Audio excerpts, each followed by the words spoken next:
Just like the street lights lit this town, like a fire in a blaze, gotta burn it down. Can't be afraid to leave this out.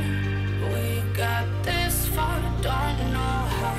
I see danger in your eyes. We got this far, don't know how. I come in just like the sunrise. You know that we gonna let it away tonight. We gonna let it away tonight. We gonna let it away. This is week 5. Week 5? Well, people already played their games. Okay. Lots of teams. Yeah, lots of teams.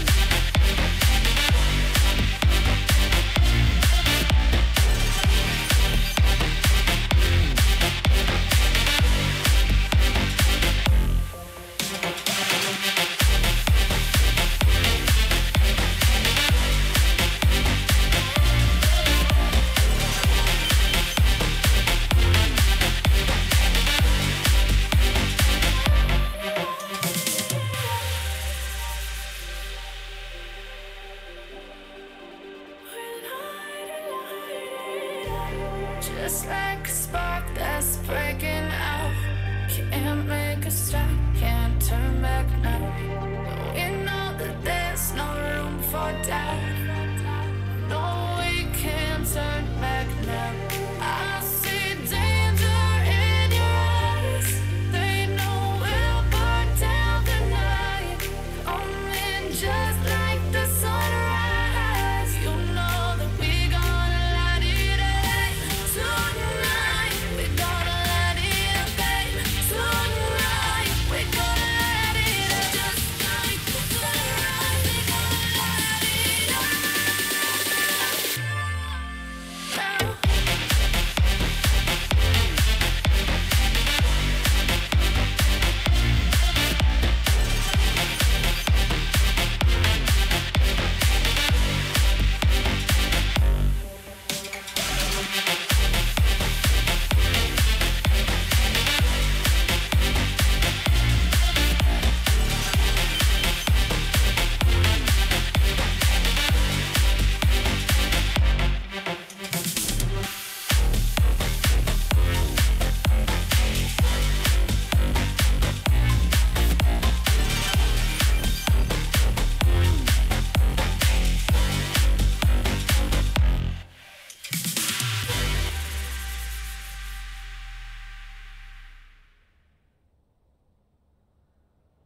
The seasons come and go like thoughts of you.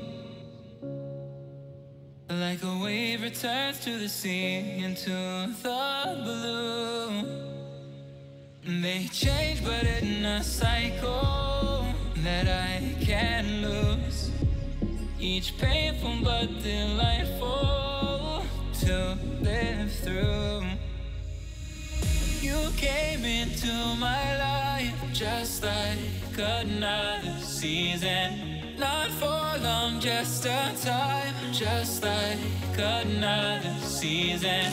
Maybe this time next year you'll reappear for no reason. But I'll cherish every day until you come my way this season.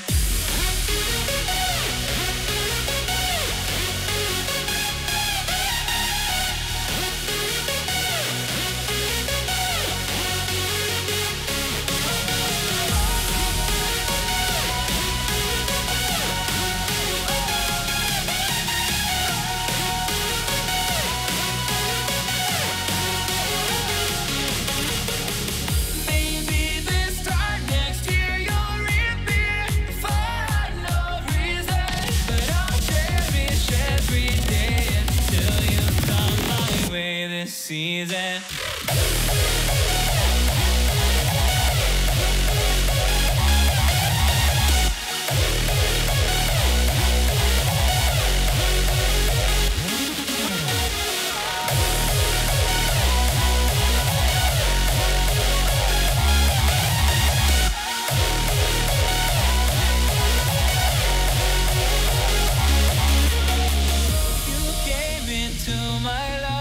Just like another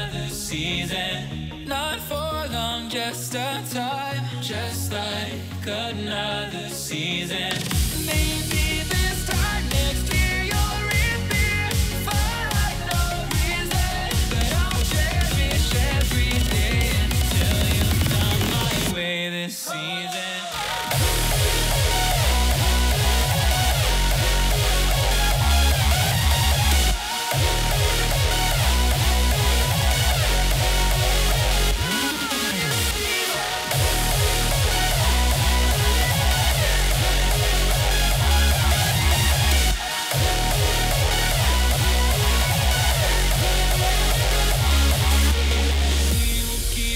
Changing all over again. Yeah, we will keep on changing, just like another season.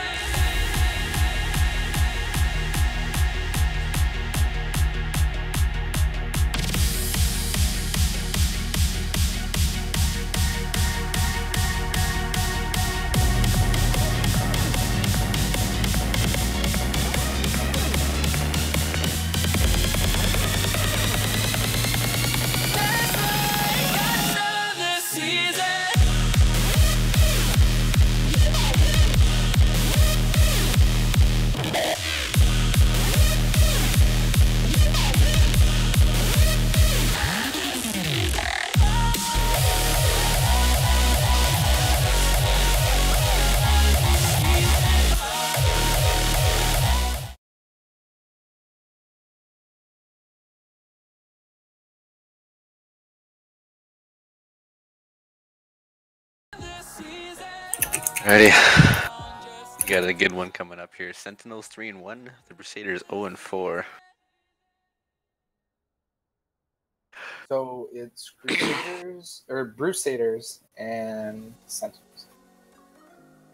What I like about watching the Busaders play, or the Busaders, sorry, is you never know what you're gonna get when they get into game because they change up the roster every week. So you could go in there, they could come in one week and just be the absolute best team in the league, or they could come in and drop the ball. So it's always exciting to watch their games, even though their scoreline is 0-4. You know you're going to get an exciting game when you watch them. Whereas the Sentinels are pretty consistent. Haven't lost too many games, let alone matches. They've only lost one. So wait, who's on blue side, who's on red side? The blue side is the Busaders, and the red side is Sentinels.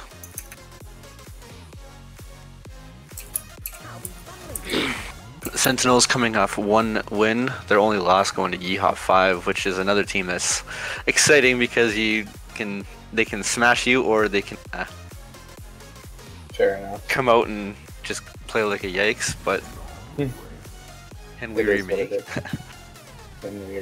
Coming out with the first ban of Heimerdinger towards Collinator. I think he's the only one that's played that so far, and he's proven to be pretty efficient on it. So it's probably smart to get rid of that, because I can't see any ADC or support wanting to play against that cancer champion. That's very true. We do see the Zac and Hecarim bans, two jungle focused bans. Why do you think that is? Do you think the jungler? Well, like I was saying before the stream started, I don't know for sure because the stats aren't updated, but I think it's close. If he's not the top, he's close up there to having the highest KDA in the league, even though they are 0-4. Nova Typhoon has just consistently played, at least from a KDA perspective, played very well. I think overall he has played well.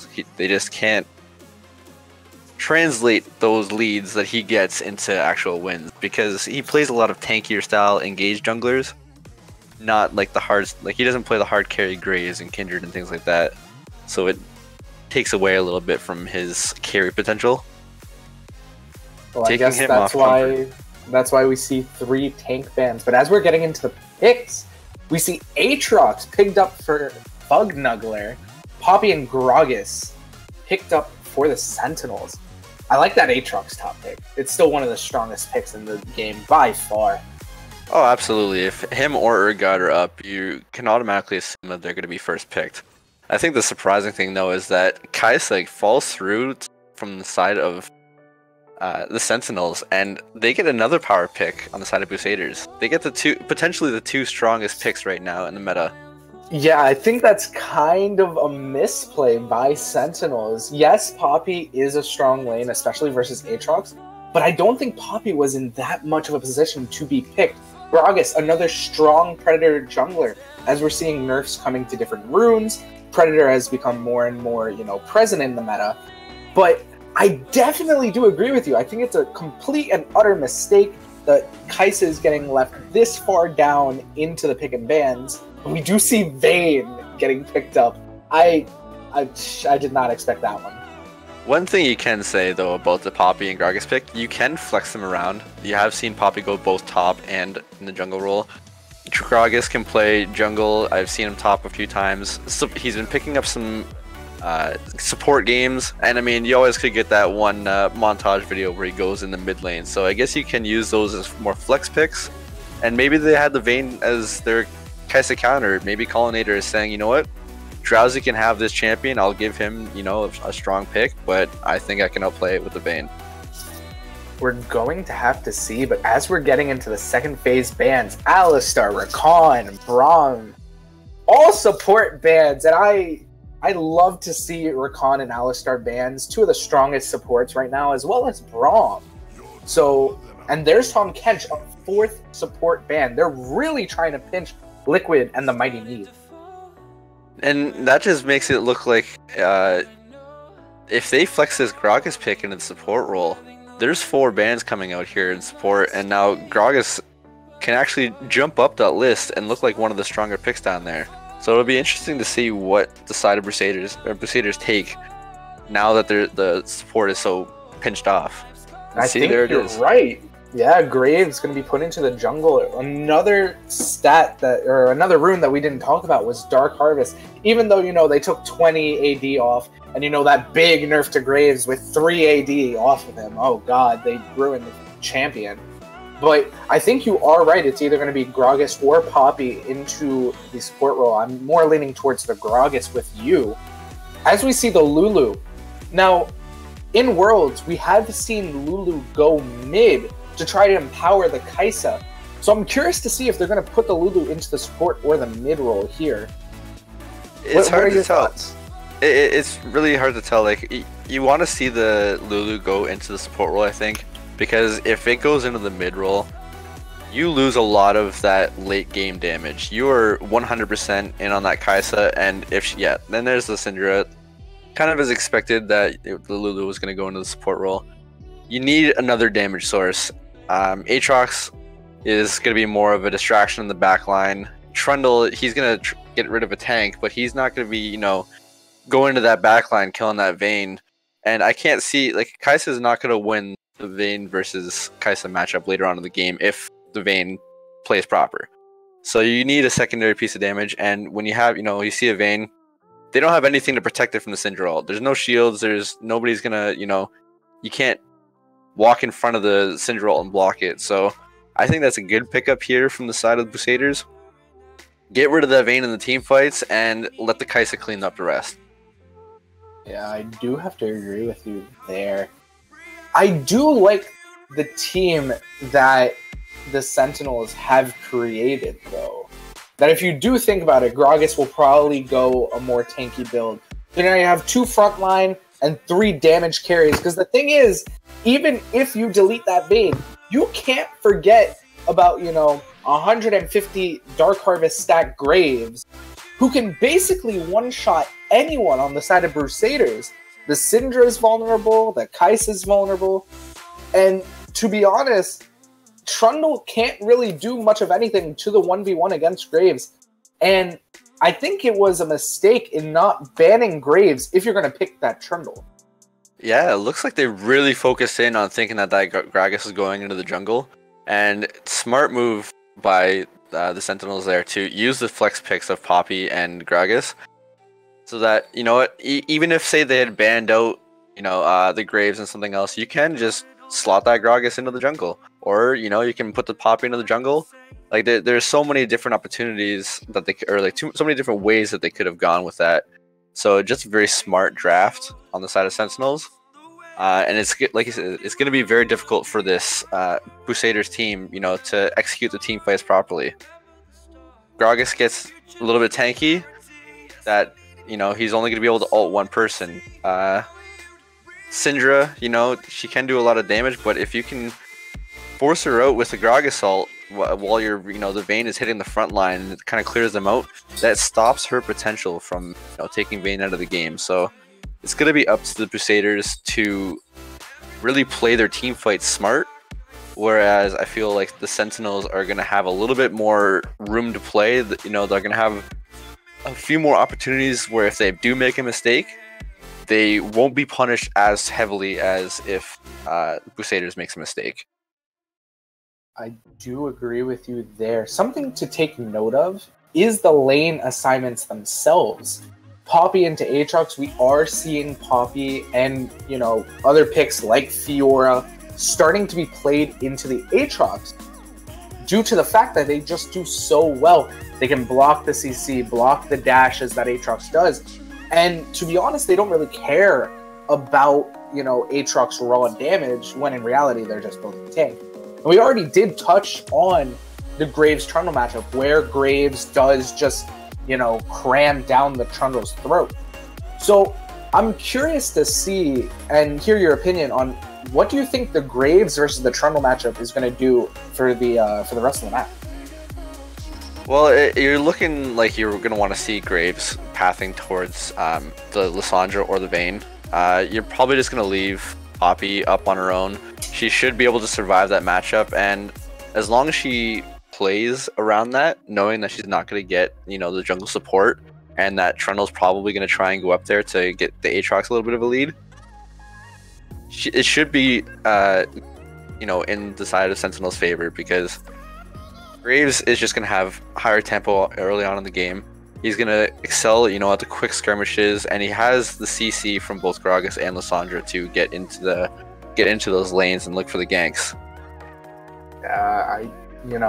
I do see that, and I do see the Graves kind of dominating the game a little bit. But as we are loading into the game, I would like to welcome all of you to Week 5 of the Prophecy Cup.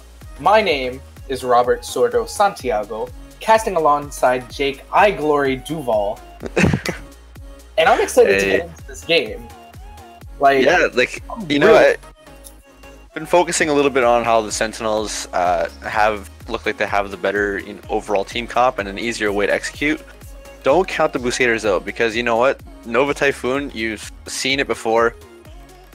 He can go into a game in a poor matchup. Like, he's gone into games playing Zac against, say, Graves, and he somehow comes out way ahead of everybody in the game, where he will be like, I watched a game where he was playing Hecarim against a Kindred. Mm-hmm. Went into a farming war against a Kindred. While Kindred was getting kills, and somehow, while being behind 2 levels at about 12 minutes, at 17 minutes he's 30 farm up, 2 levels lead on the Kindred, and is just single-handedly taking over the game. So don't count out, Trundle. Even though he's in a bad matchup, he could still come out here and really surprise us. Yeah, no. Thing that we didn't touch on is that Kai'Sa pick. Kai'Sa is still, even though her team around her isn't the greatest, Kai'Sa is still, and I go out on a limb and say this, the strongest AD carry in the game. She hits her power spike, and there's really not much you can do.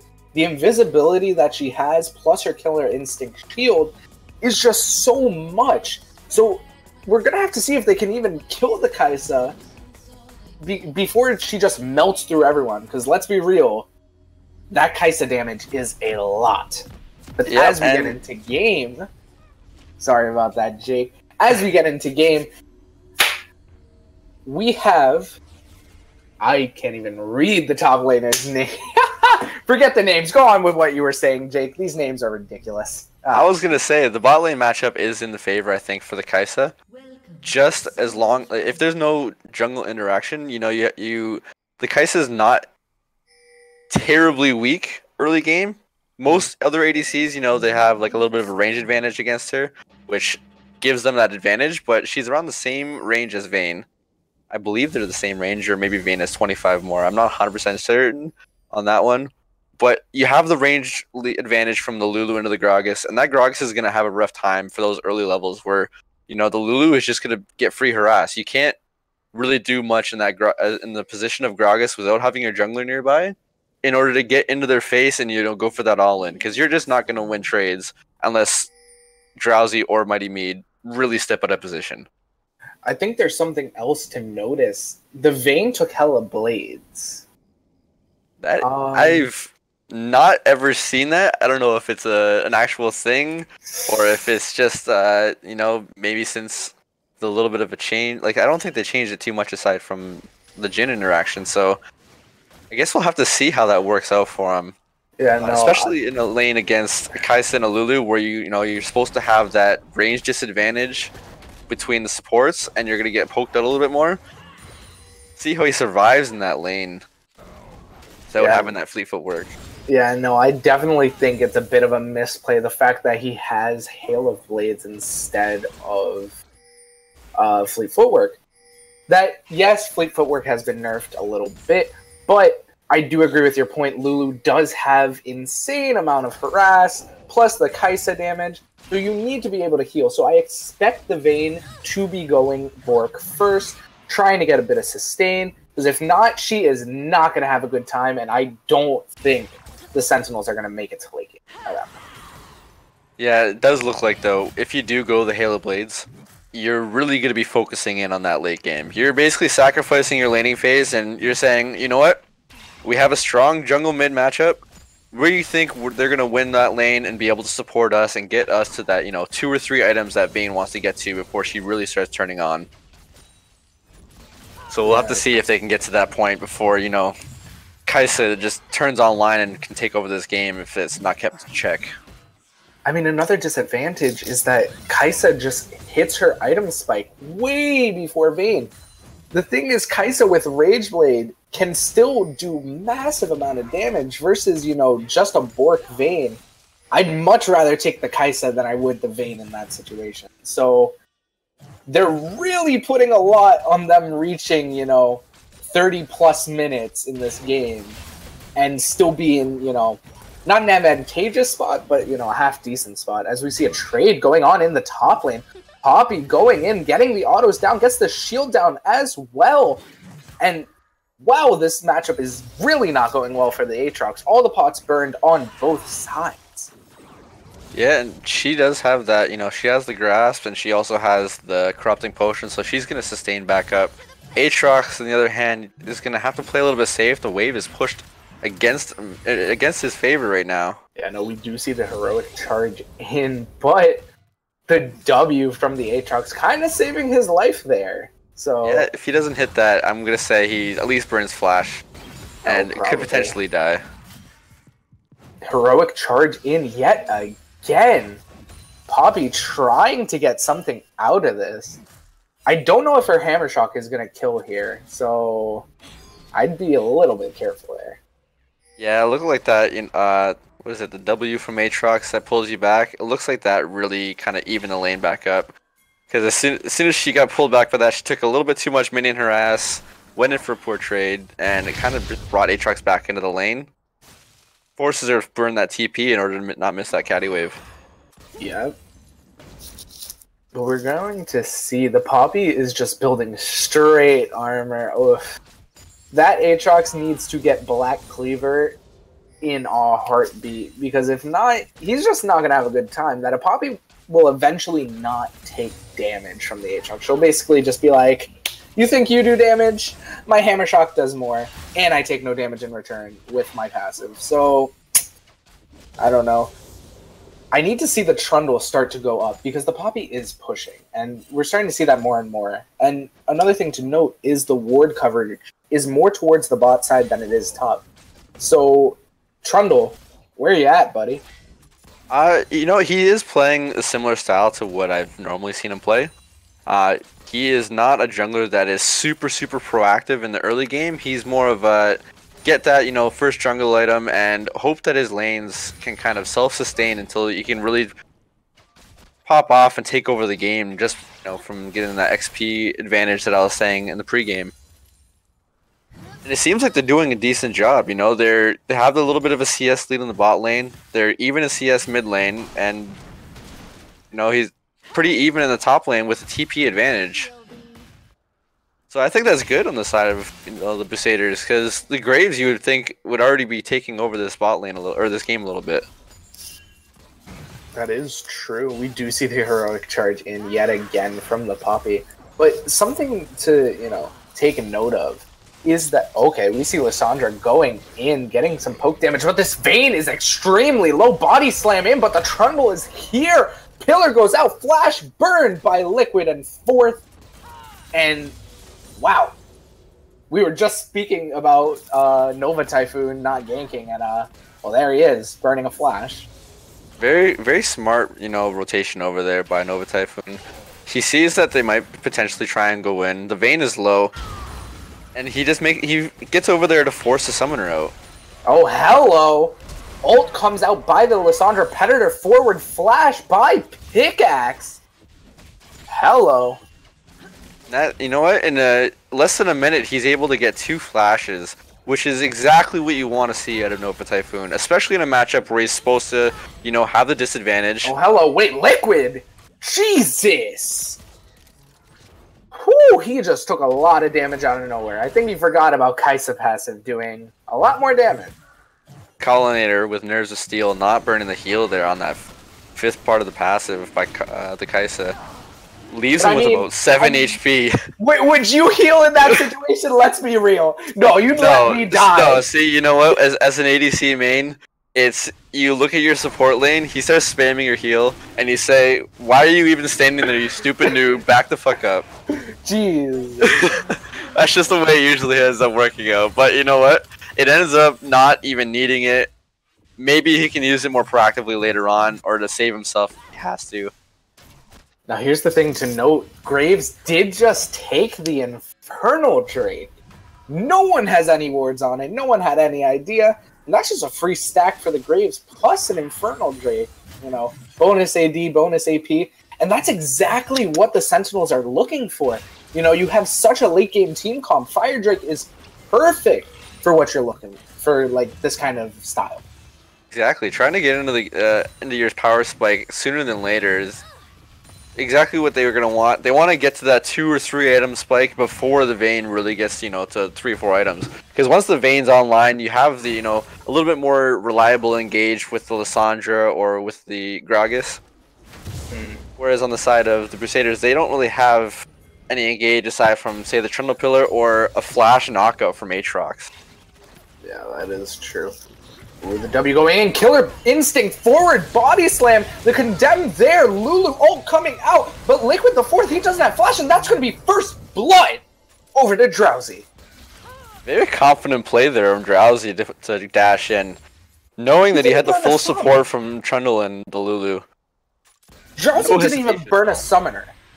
Like, yeah, that's pretty nuts. But the TP coming through by Fugnuggler. This Vayne is just dead. Good night, sweet prince. And they give it over to the Aatrox. He's already doing really well in that top lane matchup. There's that TP advantage that I had mentioned before. Uses it properly. Great play there by the Busaders. Yeah, and that's just first tower blood over to them. The 5-man bot at 9 minutes. Classic. Dang. It's unlucky. But they are focusing on 2 towers for the side of Sentinels. So the play might not be lost. If Pickaxe can get a lot of damage onto that mid tower, which it looks like he did, and Graves and Poppy can maybe take this top tower. Yeah, they'll probably get the tower trade on the top side. They did invest a lot in the bot lane, but I think as long as you're able to pressure that lead a little bit more. Jesus, sorry about that. Graves and Aatrox forced a flash there. Really ambitious, let's say. I think it was a smart play there by going in. Sorry to interrupt. Body slam in, but the Lissandra scatters the weak. All of you are weaklings in my eyes. Tells Liquid, get the hell out of here. You're not killing me today. Very, very good stun there by the Syndra. If he doesn't hit that on both members there, he's basically dead. Oh, hello. Flash forward Stopwatch coming out at the perfect time, but Lissandra, I think she might go down here. No, she hits the stun. Typhoon is forced to flash, and everyone gets out. Jeez. That was nutty. Pickaxe just amazing stun there to save both him and Liquid. Yeah, no, he ends up freezing Drowsy over there, and just made sure that he couldn't get the kill. But Poppy might be caught out of position here. Polymorph comes out, and that's a flash. That's interesting. I don't agree with that flash. You still had Keeper's Verdict. I think you can still get out of that. I think it was more of a respect thing. They didn't have any vision in the river. If she takes a little bit too much damage, they can collapse up. But you know what? Probably could have saved it. I think it's just smarter to go for that. The flash. If you're not confident enough in your ability to get out, don't save your summoners because you think you can get out. Just use it if you're worried. That is true. But we do see 3 people in the top lane for the side of the Busaders. I think they're just going to try to, manhandle down this tower. That Poppy and Gragas aren't going to do that much in this scenario. And there's no answer for that Aatrox in the bot lane right now. He's just going to be able to shove that up. And then they're going to be put in a position where they have to engage and hope that they win the 4v5, the 4v3. Even though, you have the ultimate from Lulu and you have all the ultimates up on the top side. Oh, the Lissandra going in, freezes Nugfuggler. But that's just to pull her out, and Cinder's just going to walk away. I think if Frozen Tomb was up in that situation, I'm pretty sure that's a kill or at least a cleanse burn. You have the Dark Harvest stack, you have the Red Smite up. Probably could have invested a little bit more. I can't see Trundle, trading back any of those kills after if the Syndra dies before she's out of the Lissandra ult. With Subjugate, he might have been able to, but probably not. But right now, for the side of Sentinels, they need some way to get back into this game. They're still down a tower. They're still down 2 kills. So their late game ideas are, starting to fall apart little by little. But they're still in this game, only down, 2.2k gold. Poppy doing massive amounts of damage to the Aatrox.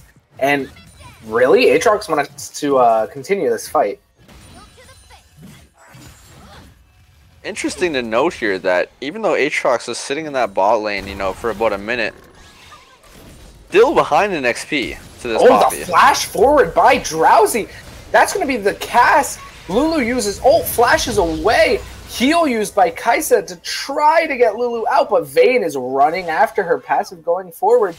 They do have the Scuttle, and no, they're not going to chase it. They don't know where it is. Really ambitious by the side of Busaders. They're trying to really push their lead when I don't think they have to all too much. Yeah, and it was kind of maybe a miscommunication because they only had, the 2 people up there. They only had Drowsy and Mighty Mead because at the time Nova was taking the what is it? This Scuttle Crab thing. I can't think of the name. Scuttle, yeah. The Rift Scuttle, sorry about that. There you go. I mean, it is what it is. Miscommunication or not, it's still a misplay and a misstep by the side of the Busaders. Ends up costing them a tower. They did get, that Rift Scuttle, but it's really gonna put extra pressure on them to get something out of it because, I would take the tower versus the Scuttle every time. Based on the fact of the Rift Herald is not a guaranteed tower, whereas taking a tower, oddly enough, is a guaranteed tower. Taking a tower is a guaranteed tower. Exactly, you cannot beat this analysis. You're not wrong. You don't gotta say it. We do see Syndra going in, scatter the weak onto the Lissandra, and wow, pickaxe got low. Ooh. Still have the stopwatch there. Makes you wonder though, I don't know if you've looked at the build from the side of the Syndra here, but Nugfuggler did go for the tier, which, again, I'm not a mid laner, so I don't know if that's a correct build. I would assume that it's not because you want your burst damage to come online a little bit earlier, but maybe he's using it as an insurance versus the Vayne of, you know what, we know that you're gonna have a hyperscaling ADC. We're gonna need something that's gonna have enough damage that's gonna kill you later on. Yeah, some kill potential would have been nice, as we do see some trading going on in the bot lane. Not gonna really result in anything. But to continue on your point, I do think the Syndra might have miscalculated. I definitely think if she would have went, a Luden's Echo or something along those lines, she would have been in a much better position to, have kill potential. Yes, she almost did take down Pickaxe, and if anyone was with her, Pickaxe was surely dead. But, you are playing Syndra. You do just want to, scatter the weak, press R, boom, clap someone, and then move on. So, I think it's a bit of a misplay, but it might, work out for her later on into the game. Yeah, could have at least gotten, the stopwatch out of the Lissandra here, but they do still keep the pressure here in the mid lane. Okay. Dropping that Rift Lissandra Herald. coming in, though, uses Frozen Tomb immediately. Aatrox does have ult. Tower does go down to Shelly, and I think this is just going to be a bunch of ults wasted just for the mid tower. Yeah, it is. Good proactive play there on the side of Busaders. They did trade, that top tower for the Rift Scuttle, but they get the mid tower for it, which is, ultimately the better deal. We do see Sentinels staying. They just want this mid tower, and they're just going to force it down. But Poppy getting low, forced to flash away. The Syndra brought forward by the Cash. She's going to go down. Subjugate down as well. Flash by Nova as well. And that's just going to be a 1-for-1, but that's a tower gone. Yeah, I was a little confused as to what, you had to go pick up that top lane wave, but why not send the Aatrox I think they're still looking for a fight. That's a condemn down on to Typhoon. Vayne does ult in, uses her Visual Water Cutlass, but nothing more is going to result from that. I don't think either one of the teams wants to really commit to a fight here. Yeah, they're both trying to play chicken and see which one's going to back off first. I guess it was the Busaders. Which is, they don't have their mid laner. I guess both sides don't have their mid laners, but they do realize that the Lissandra does have TP. So if they don't get a pick right away, that Lissandra's going to TP in, and it's just a lost fight, and you lose all pressure on the map. So smart by the Busaders to just back off, spend their gold from the tower, catch some waves, clear those jungle camps, and just kind of try and pick up that top tower as soon as they can to to get that little bit of a lead back. I mean, at this point, they are up, 2.5k gold. They are, 3.5. 2, 3, 2? 2.6, 2.5. Yeah, so 2.5k gold. So it's not like they're, scraping, for everything. They still do have a lead. They're, up 2 kills. And they do have, a massive CS lead in the mid lane. But we do see Graves going in. Poppy running towards. Is she going to be able to get to Fugnuggler? And that's going to be a no. But Fugnuggler taking 2 members on him and kind of winning out the trade there while they're putting pressure on the top side. Yeah, very nice to have that Aatrox pick, kind of have a little bit of a lead over the Poppy right now. Not quite tanky enough to just straight up eat all the damage. Oh, hello, Killer Instinct in, body slam, but that's the Lulu ult as well. Flash forward, the Vayne is going to go down. Is this also going to be a kill onto the Gragas? No. Flash, body slam forward, that's a kill for the Graves. Kaisa's down, that's a double kill. Pickaxe picking up another one. They're just going to chase Typhoon. There's the Frozen Tomb as well. And that's going to be another kill. No, it's not. Scatter the weak. Save the life. Oh, the sniper. Get the hell out of here. American Sniper Graves. Get the hell out of my riff. Nice rotation there by the side of the Sentinels. Seeing that, the bot lane and jungle overstepped just a little bit, getting a little bit too hyped up on that kill on the Vayne. They keep chasing down and don't respect the rotations coming over from them. Costing them 3 kills for 1. Yeah, I definitely do think it was a bit of an overstep. I do think the kill onto the Vayne was a good, proactive play, as we do see Syndra might be caught out here. Scattered the weak onto the Graves. She's going to be forced to flash and cleanse because of the condemn. Well played by Collinator. But we do see Poppy getting low. She does get ulted. Aatrox still in ult right now, and he is going to back off. But that's yet another Infernal Drake for the side of Sentinels. Yeah, now is where you start kind of questioning, is their lead big enough right now to, you know, carry them through this game before that Vayne can finally start getting to the, you know, getting closer to that 2-item spike. Once he does get that Ginsu's, is gonna start shredding through the likes of, you know, your Aatrox and your Trundle, and even the ulted up Kai'Sa. Yeah, killer with Lulu ult. Yeah.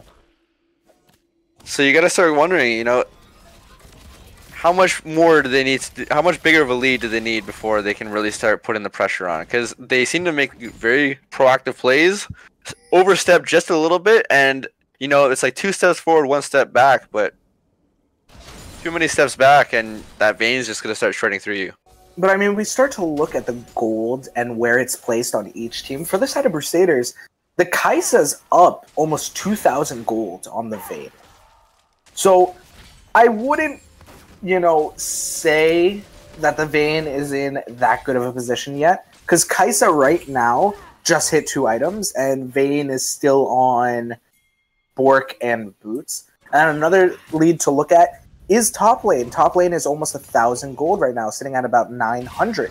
So, I mean, right now, for the side of Busaders, they're in a pretty half-decent spot. Lissandra able to get out. Well played by Pickaxe. But, you know, as I was saying, Busaders are in a pretty decent spot right now. So, if they can continue to push the pressure and push the tempo and not overstep the way that they have been, I don't see how the Vayne will become relevant in time. And that right now is an issue. Absolutely, you know, and the Vayne is still only on that just... Ooh, hello, wait a minute. Heroic charge, Lissandra uses the tomb. Aatrox is not going to get that much HP. He flashes away. But I think that's just a waste of the flash. Graves is like, hello, ka-ching. Give me They that are on the dark Baron, shield. though. He did use that flash just to try and kill as much time as possible. I don't think they have the damage quite yet, though, to be able to burn this down fast enough. Ooh, if they don't back off... They might. Lissandra goes in, does stun up Nugfuggler. Nugfuggler does go down. That's going to be a kill onto the Lulu. Wait! Give me that. There it is. Kill onto the Mighty Mead. But Poppy extremely low. And that's just a complete misplay by the side of Busaders. They're trying to keep the Baron alive. Hello? Gragas taking about 3/4 of his health there from the Baron. Okay. Is able to get out. No, are you Never sure mind. about that? The caster curse, yet again. Hey, you know what?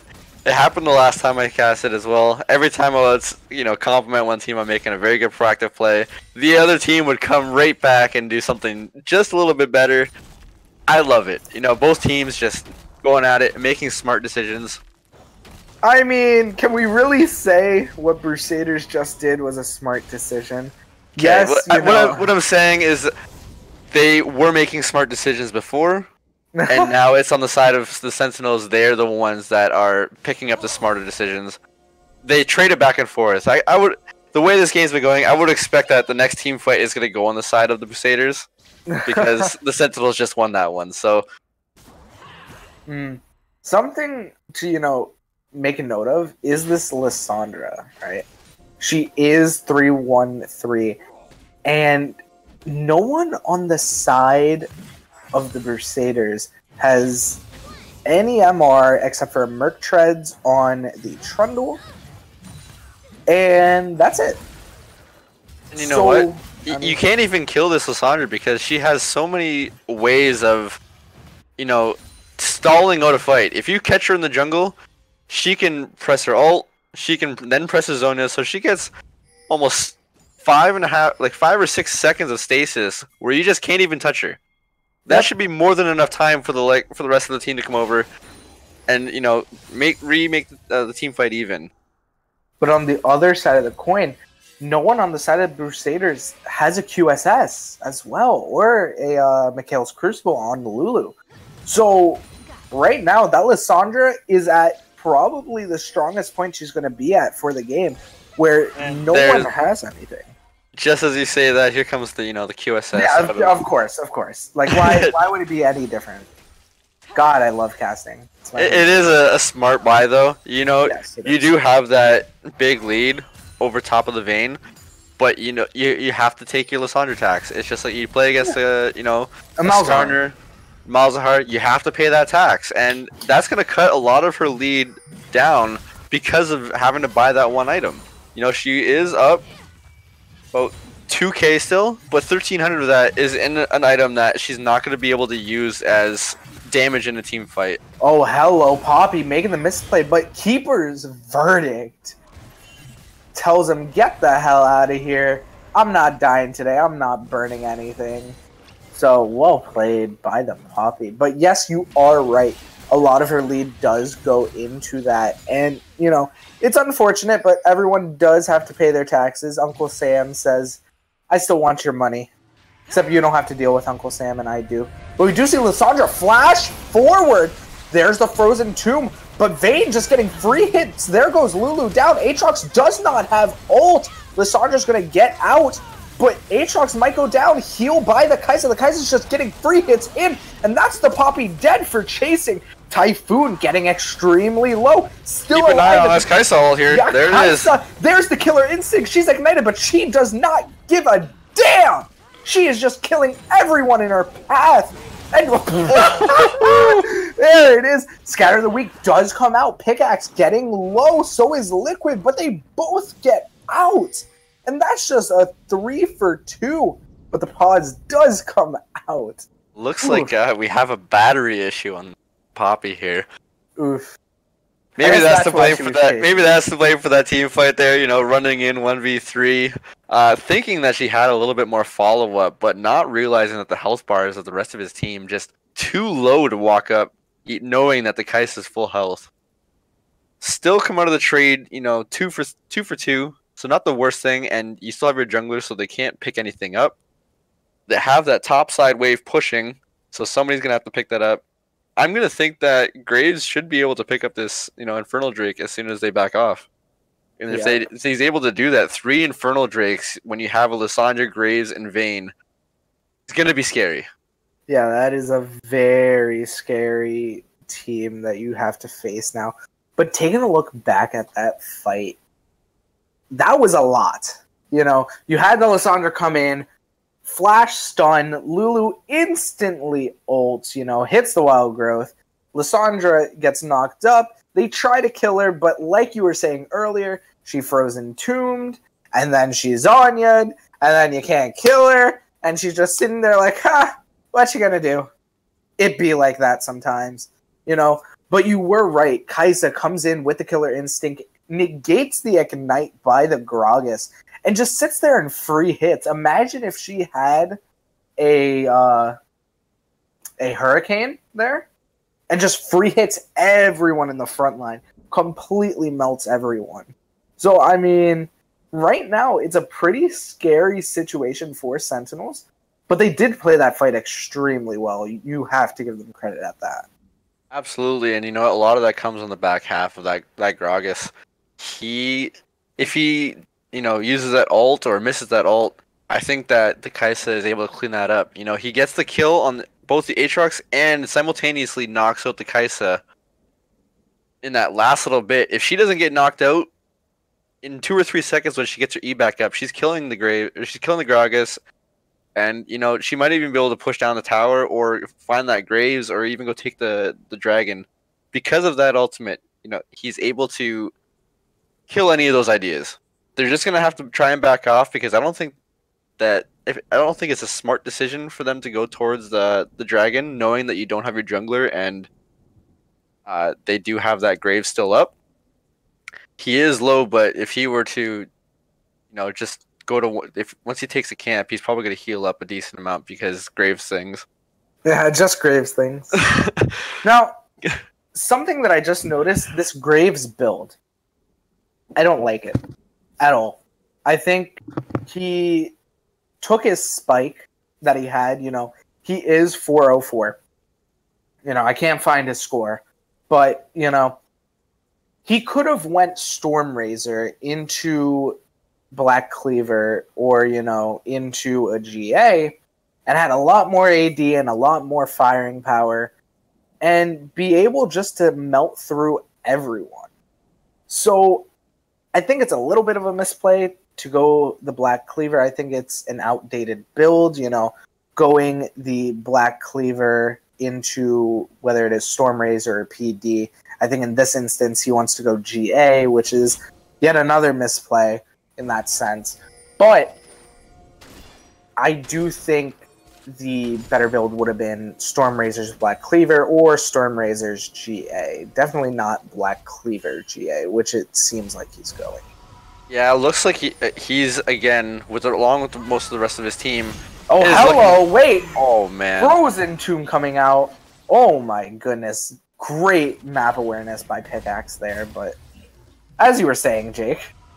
As I was trying to say before, Pickaxe just finds a kill from seemingly nowhere. Just he was on the vision there, but you've seen his health when he got out. He was left at about 7 health after that kill. If any sort of a half a second of reaction time on the side of Fug, and he gets that kill. But he's going for that late game build as well. The Black Cleaver, he does have a big lead, so it would have been nice, to see him go for that Stormrazor and into PD, like you do see a lot of Graves go, to try and snowball a little bit harder. But when you go with the Black Cleaver, it's more consistent, and you want to be able to be that nuisance to the front line. Once that Trundle gets in your face and yells the Poppy, gonna be hard to kill, so you need that little bit of shred to, make it easier for your Vayne to get through that. Yeah, no. That is true. But the Vayne doesn't seem to be having a good time. Now, most Vaynes don't in the early games, but now that she's at that 2-item spike, she's not completely online, but you are going to start seeing, once she gets, if she gets going in a team fight, she is going to be a force to reckon with. Double Fire Drakes on the side of her. She's got that level 13 spike, and she has 2 items. You're almost at the point, one more item, and she's going to be fully unlocked. Yep, you are right about that one. And I mean, that's kind of the risk of going the Rageblade Vayne, is where you're just straight up looking for that late game. We see Heroic Charge onto the Bobby. Nothing's going to come of this fight, but the Aatrox does take the blue. I'm pretty sure he's just going to walk out of this. Please walk out. We're just going to have to pop an ult here. Yeah, there's the ult. He's just going to get full HP back. I think the Poppy just wanted the World Ender there. Yeah, I guess that's all she wanted. She didn't really use anything. She wasn't able to save the blue buff, but you know what? Now if they go and posture on that Baron buff, Aatrox won't have that ult, and that's a big part of his, mid to late game power is the fact that he's not fully tanky. He's able to do damage, but he's still able to eat the damage without dying. So not having that ult is really going to change the way that they have to use this team fight if they do end up going for it. Yep, that is true. But as I was saying, the Vayne is going for that super late game build, and it is risky, but I think the risk does pay off in this situation just because you do have the 2 Infernal Drakes, and you really just want to get past, 35, 40 minutes and hit those, 3-4 items. Yep. Phantom Dancer. After you get Phantom Dancer, you can probably start building AP and still be one of the most strongest team fighters on Vayne. Oh, Lissandra going in, stun up, Frozen Tomb there, double teleports coming in.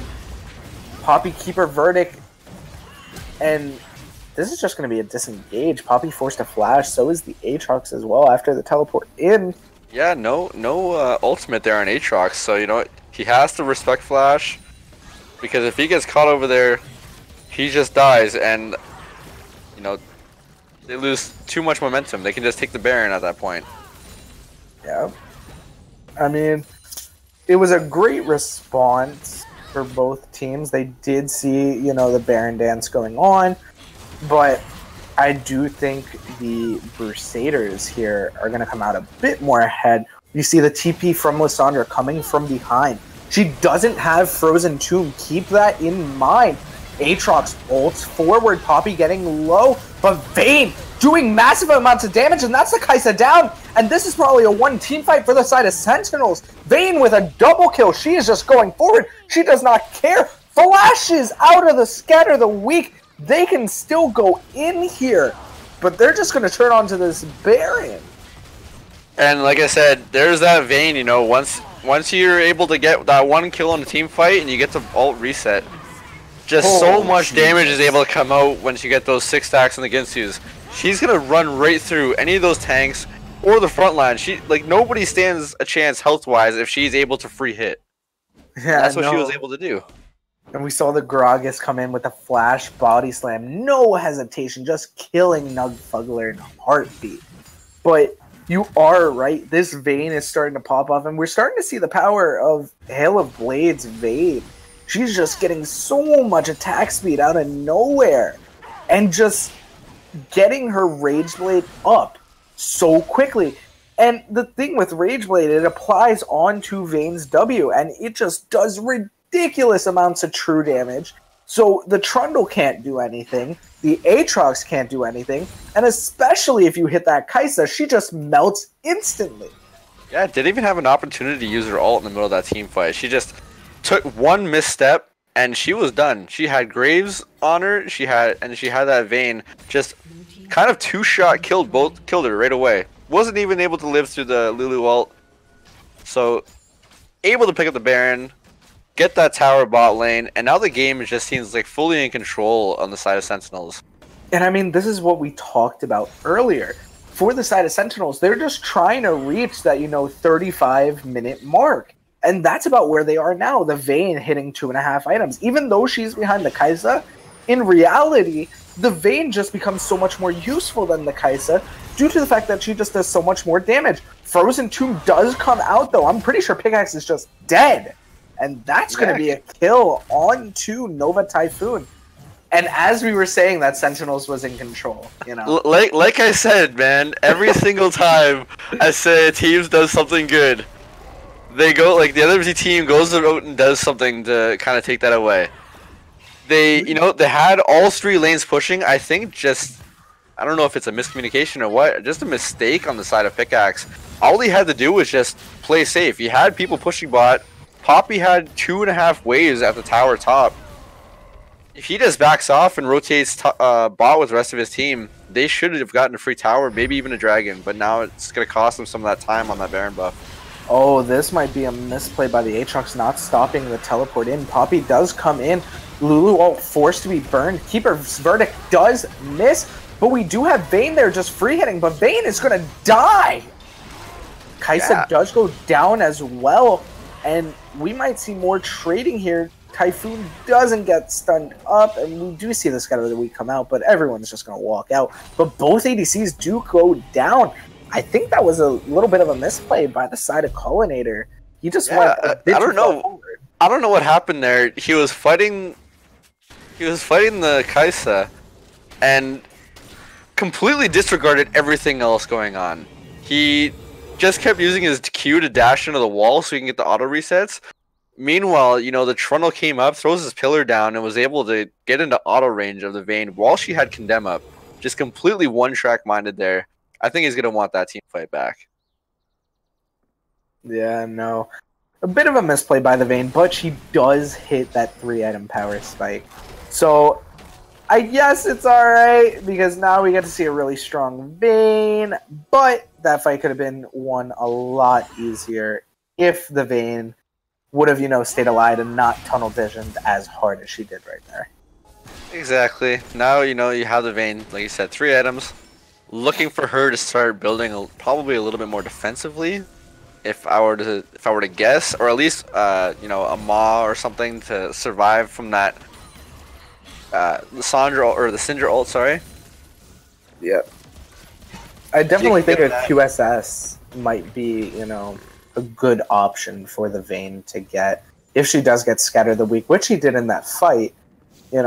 It's a pretty good idea to have a QSS. Get the any sort of MR on the side of the Vayne, and she should be good. The QSS, like you said, probably smart. Ooh, the respect flash by the Syndra. But yes, no, I think the QSS is probably the best option for the Vayne. You do have Scatter the Weak there. You do have, Polymorph. You have the Pillar. You have the knockups. You have the slows by the Aatrox. So, there's a lot of things that she can benefit from getting QSS, on top of the fact that she gets MR for it. So, ooh, flash body slam forward. Syndra's just dead. Oh. What a very sick play there by Liquid. Flash forward. There's the Frozen Tomb. I don't think that Lulu ult's going to do anything. And there goes Kai'Sa. That's a huge amount of kills for Sentinels. And you know what? Looking at that fight, Drowsy has QSS still up, flash heal, and the ultimate on the Kai'Sa. That is just a big misplay, I think, because that's going to cost them at least the mid inhib. And they could try and go for the game. They still have, Vayne Flash. They have Graves ult, Poppy ult. They can get a lot off this. That's what I just call straight disrespectful by the side of Drowsy. And I think they're going to go for the end here. Keeper V's Verdict does miss. World Ender does come out, body slam onto him, but the Vayne is just sitting there free hitting. She is getting low, though. And I think they're just going to have to back off here. Yeah, they end up, not getting anything. Like, they get one Nexus Tower off it, so they're going to be happy with that. But, again, Collinator just kind of standing still there, autoing. He's not using the kiting, just taking a little bit too much damage from Fugnuggler. Great ult by Liquid trying to save the Poppy, but Scatter the Weak does come out and forces a flash. Killer Instinct forward! Oh, I really thought the Lissandra was going to go there. But I'm pretty sure the Poppy's just dead here. Charges forward, tries to get the kill onto the Trundle. Lulu ult does come out, saves his life. And that's just the end of that. I think a lot of this game right now is going to be on Drowsy. If he's going to, start using those cooldowns to either position a little bit better or use the cooldowns properly to force a lot of the abilities out of, the side of the Sentinels, because he is just eating the Lissandra ult, dying for free when he's got everything up that can save him. That, they're trying to build around him. He's kind of making it difficult for his team by not using those cooldowns.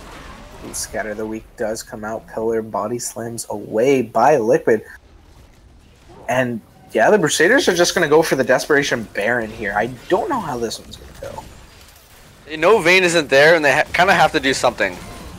Yeah, they're going to... Oh, very close. No smite coming out of Nova Typhoon, and the Baron is secured by Drowsy.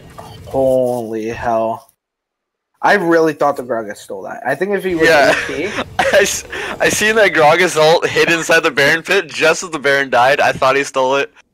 Thankfully, Drowsy, again, I mentioned something, and whoever you mention, whatever team you mention, if you say that they need to change this up, they do the opposite, and, they are able to get that Baron secured, which I don't think they'll get too much off of. It's just kind of there to make sure that they can stop the bleeding.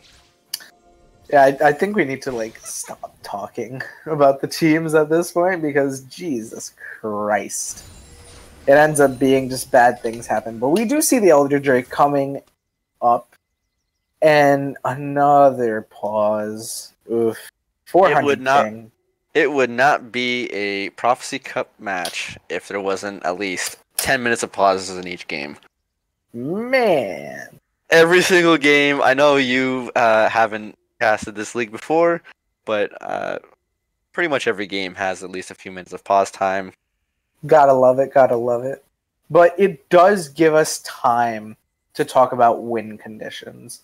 So we kind of already beat into the ground what Sentinels have to do. They just need to let Collinator sit in the back, get his damage off, protect him, and that's, fine.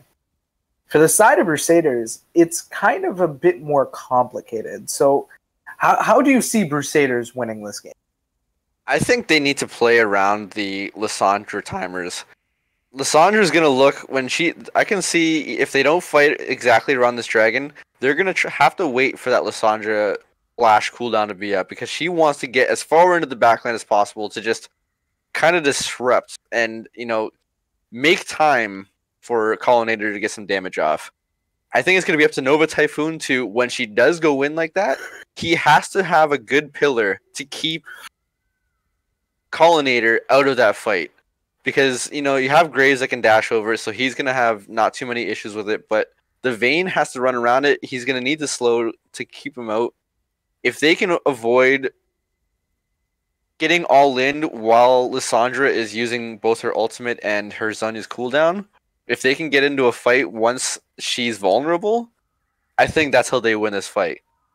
If Lissandra's able to get in there and, either ultimate Nugfugler or something, and they get a kill early, then I think the fight will just be over if they find any sort of pick. So it's going to be really up to their positioning and, the disruption from that pillar from Nova Typhoon to win this fight. At this point in the game, they need to let Drowsy be able to free hit, even though there's, Alessandra and a Gragas that are going to do everything they can to disrupt that. Yeah, you are right. Scatter of the Week does come out. I think, the teams are just looking for that end game fight at this point. So we're going to have to see Scatter the Week onto 2 people. I can see now why the Syndra went tier. She's just looking for this. As the Lissandra goes in, uses the Frozen Tomb. Aatrox forced to use World Ender. Keeper's Verdict already out as well. But the Kaisa is just already in there, trying to get the damage out. Redemption comes out. Drowsy's still alive here, but so is the Vayne. The Vayne coming in, but Drowsy ends up taking the fight as... Oh my goodness, everyone's falling. The Graves is still there. Drowsy nearsighted. And after all that, it's still favorable for the Sentinels. They are just too strong right now. They have to be careful. They do have that wave pushing in.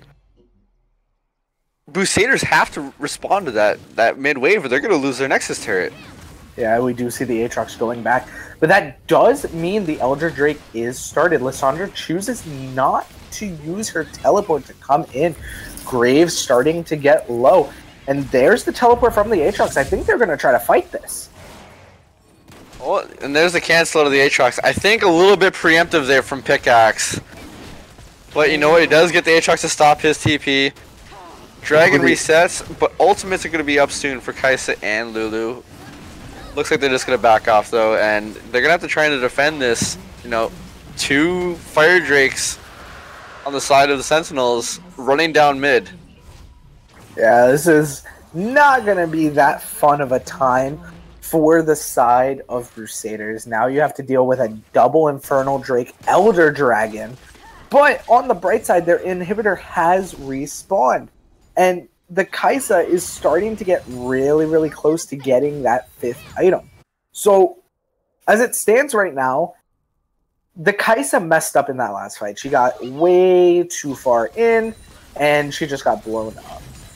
And but she was able to survive, and then Vayne played the first half of that fight miraculously, was able to free hit, take out both the Aatrox with his ultimate passive, and then through the GA, able to kill, the Trundle, but then just kind of face tanks right into the Kaisa all by herself and is able to take, the full blunt of damage. She gets the Kaisa Q, W, and, the Ginsu stacked up and almost takes her out. Just a hectic fight all around. 2 for 2. Elder Dragon goes over to the side of Sentinel. Something to take note of is the Syndra. She is getting a lot of Scatter of the Weeks, which are helping, but her damage is just not translating right now. No one is really dying due to the Syndra. This game has become so focused on the ADCs that mid laners, except for the Lissandra, have kind of taken a back seat. But we do see Keeper's Verdict called there. Doesn't really do much of anything, but the inhibitor does go down again for the side of the Busaders. And I think that's all they were looking for with that. Oh, hello, Vayne called back in. Good night. Flash not up there on the side of Vayne. What a good job there by Fug to get that. Hopefully they can push this up. They do have bot lane and top lane pushing for them. If they can, get one more wave pushed in mid and rotate to that top, they could try and, pressure an inhib, or even just take a little bit of the free gold that they have on the map here to give him, that extra little bit of oomph towards full build, because we are at 45 minutes. Lead doesn't really matter too much, and we're only at 1100 gold for the side Sentinels. That is true. Bit of a misplay by the Vayne, though. She did have QSS to get out of the slow from the Aatrox W. Poppy forced a flash out of the W, as we were talking about it. But we do have to keep an eye on the Kai'Sa, though. She did just hit full build, does have the IE now. So she is going to do a buttload of damage right now and just run through everyone. But that's a 3-man scatter the week. But nothing can really be capitalized off of that. So yeah, hitting those multiple person scatter the weeks almost all game, it seems, not translating into any kills for her, but she is playing those very, very well. But they are applying pressure. We do see Pickaxe flash in. He does misplay. He doesn't get the W off onto too many people. Everyone flashes away. Poppy Keeper's Verdict knocks out 2 people, but the Syndra does go down. Aatrox is probably going to go down. No GA on Aatrox here. No flash either for another couple seconds. Ooh, and that's the Aatrox going down. And can they get anything off of this? They do have the TP right now on the side of Lissandra. They can push down mid and look to try and 5v3 and go for the end. They will have the the super minion wave coming down mid. Yeah, and there goes the Lissandra TP bot lane. They're going to try and push in the 2 waves. Either go for, taking that bot inhib, or if they can find a pick, go for the end of the game. No, I'd probably just go for the double inhib right now. You have 30 seconds on Syndra and Aatrox. They're still not. Only one Nexus turret. No ultimates, no ultimate just yet on the Lulu. That's the body slam onto the Kai'Sa. Kai'Sa frozen tomb. Kai'Sa is dead, and that's going to be the end of the game. Sentinels picking up the 47-minute win. GG. Jesus Christ. That was a long one. That was back and forth the whole time. Kind of kept you on your toes, not knowing who's going to win that one. Yeah, no. But you do see the power of the Vayne. The Vayne was not doing well. Like, we can both agree the Vayne was not doing well for a majority of that game. Yeah, the whole first maybe 20 to 25 minutes of that game, the Vayne was, you can almost say, a non-factor in most fights. Whereas the Kai'Sa was just, hitting her 2-way on a spike really early in the game. I think it was just a macro thing on the side of the Busaders, which seems to have been most of their issue in the past weeks. They keep changing up the roster, but I don't know, maybe if it's they don't have a big voice to shot call what they want to do. They seem to keep getting these leads, 3-4K at 15 minutes, and just not knowing how to translate that into the end of the game. Maybe next game, they can translate it a little bit better, because they did play that first 20 to 25 minutes extremely well. Give or take 1 or 2 missteps, which probably end up costing them the snowball. But you know what? You clear up one or 2 of those, like either one of those deaths, and you just win the game 25 minutes. I mean, something to take a note of as well is the Syndra. 176 as her final scoreline, 1 KDA. Not that much kill participation there, having 7 out of 13, which, being there only 13 kills, I guess that's a lot. But, only 4 items. 41,000 damage, though. She was hitting the scatter of the weeks. They just were not she was not able to, get onto those priority targets. You have the GA early on the Graves with the Black Cleaver, so he was a little bit tanky. He also had the Merc Treads. You have, the Zhonya's and the ultimate on the side of Lissandra. You probably don't really want to ultimate the Gragas with the Poppy, and the Vayne was just, never close enough to the Lissandra, or to the Syndra, for her to ever get that ultimate off on her. So she just was just an E. Like, all she had was her stuns. She didn't have too much kill pressure on any of the champions.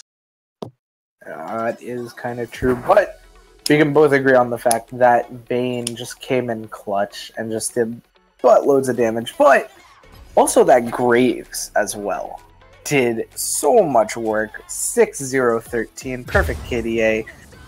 and in reality, just put so much onto the map and was able just to, get a clean win as well. Yep, so now we're going to look into game 2. I want to see what, if any, changes are going to come from the side of the Busaders.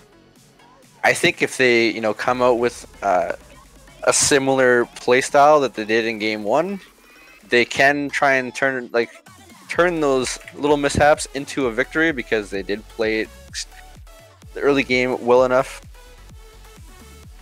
Just going to be, up to them to keep upping that tempo and try and cut down on the one simple mistake there. Yep, so we're going to have to see, but as we cut to a short break, we will be back with game 2 of the Busaders versus Sentinel series. Stay tuned and see you guys then.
Alright, coming back, looking like we're seeing similar bans to game 1. Same bans on the side of Sentinels as their first two. Get the Hecarim and the Zac, which are very obvious towards Nova Typhoon. You don't want him to be too comfortable. And same thing on the side of the Busaders with the Heimerdinger and the Morgana. I think Morgana is just a permanent ban when it comes to P-Cup. Just a safe laning pick. able to make plays later on in the game. And I know a lot of teams have a lot of their, points saved from their players in the support pool. So if you kind of just put them on a little bit less of a engage and more of a kind of protect with the black shield on your engage or your carry, does work out really well. Aatrox and Urgot both banned here. Obviously, the red side is going to have to ban that Urgot once blue side bans Aatrox, or else you're just going to give over a free power pick. And you see the Shen first pick here. That's very interesting first pick. I mean, I guess they can use it as a flex of putting a support or top.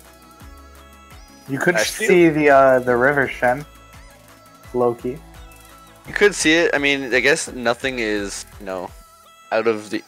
I'm just memeing you. It's probably no. You know what? Like we seen last game, they did do the multi flex with the Poppy and the Gragas, so they could pull out some interesting comps here. But we do see the Lissandra and Rek'Sai coming out. Lissandra, we saw how powerful that was the last game. Never mind, Alistar.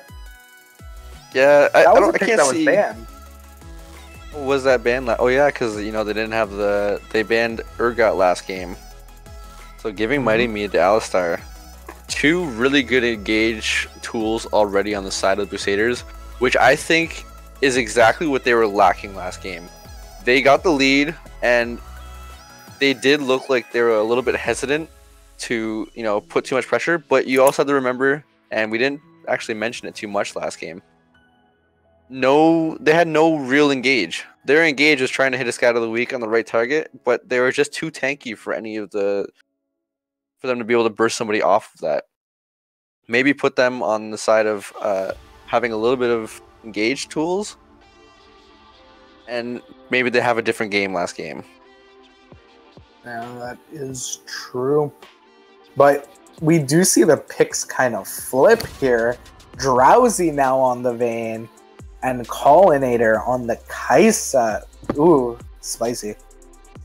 Yeah, wasn't going to have the opportunity to pull out the Vayne pick if they did leave the Kai'Sa up. So, they have to go for the Kai'Sa because they'll probably just ban the Vayne on the second rotation. So she takes that, and they do take the support as well with Tom, which kind of indicates that Shen's going top lane. Would be interesting to see if Fugnuggler is going to take this Lissandra here. To, now seeing that it's more than likely a Shen top, that Lissandra can be flexed. I'd like to see that. I don't know if Fug plays it, but it does give you some. You should have the lane pressure with the range advantage. Plus, you can, if you can see that the Shen is trying to ult, you can CC him to get stop him from traveling across the map, and gives you a strong lane, so you can pick a little bit more of a scaling jungler, or you can go for that 2v2 matchup to really snowball the Lissandra into the game. I mean, there's just a lot of flex picks going on. The only things that we are certain of is Vayne Alistar versus Kai'Sa Kench. So we're going to have to see what happens here. Yes, the Lissandra can go top versus the Shen, which, I mean, is an advantageous matchup for the Lissandra, but Shen does outscale. Or you can just throw it mid and, pick a better top laner. But we do see Nunu and Willem picked. Oh, God, man. I love this champion. I think this is the second time he played this. I know it was banned out against him a few times from our series. We banned it out both games we played against these guys. But Nunu and Willem, still a champion that I don't entirely understand, but can be powerful in the right hands with the amount of disruption that they do have. Trundle coming out, which I think is a very good counter for the Nunu and Willem. Pretty standard there. Yeah, AP. I don't even know how does AP Nunu scale well. I don't even know. Oh yeah, that snowball just one shots people. But the Swain, excuse me, Swain I think Lissandra. I think it is a good pick here because I feel like if you pick the Kassadin, you don't know exactly what matchup you're gonna get. They could flex that Lissandra top lane and just put you in, they can put like a Talon mid and just completely dumpster you, or get like the Aurelia that's still available. And I know, I'm pretty sure Nugfugler and Fugdugler are able to kind of swap role, like they've all kind of swapped roles. So you got to think that they're both able to play the Aurelia depending on the matchup. Don't want to blind pick that, but it does let the Busaders know that the majority of the damage coming from the side of Sentinels is going to be AP. That is true, but we see the Quirky. Interesting pick. I haven't seen that champion played in quite some time. I don't even know if he's, like, what state he's in. I'm going to say he's not in the best state, but he is going to have a little bit of a range advantage against Pickaxe on the Swain. So I want to see him use that to not to snowball, because obviously you're not going to have necessarily kill pressure against the Swain, but kind of a free scaling lane if you're able to play safe enough away from the Trundle that the Quirky damage late game will be strong. That is true. Now, what I want to make a note of is the ADC swap here. So you have Drowsy now on Vayne. You have Collinator on Kaisa. I'm curious to see how this matchup plays out. Even though you do have different supports. You do have different supports, but one thing to note is that this time there is no range advantage on either side. Arguably, Tahm Kench is a little bit better in this matchup because if the Alistar engages on him, he's going to have the gray health that he's healed back up as long as he doesn't get one shot. And you're playing against a Vayne, so that the likeliness of that too early in the game before he gets a little bit more health to be safe is unlikely. Or if you go in on the Kaisa, you can just eat him up, and you're only getting, the pulverize headbutt combo from Alistar. And the Tahm is able to, harass a little bit more.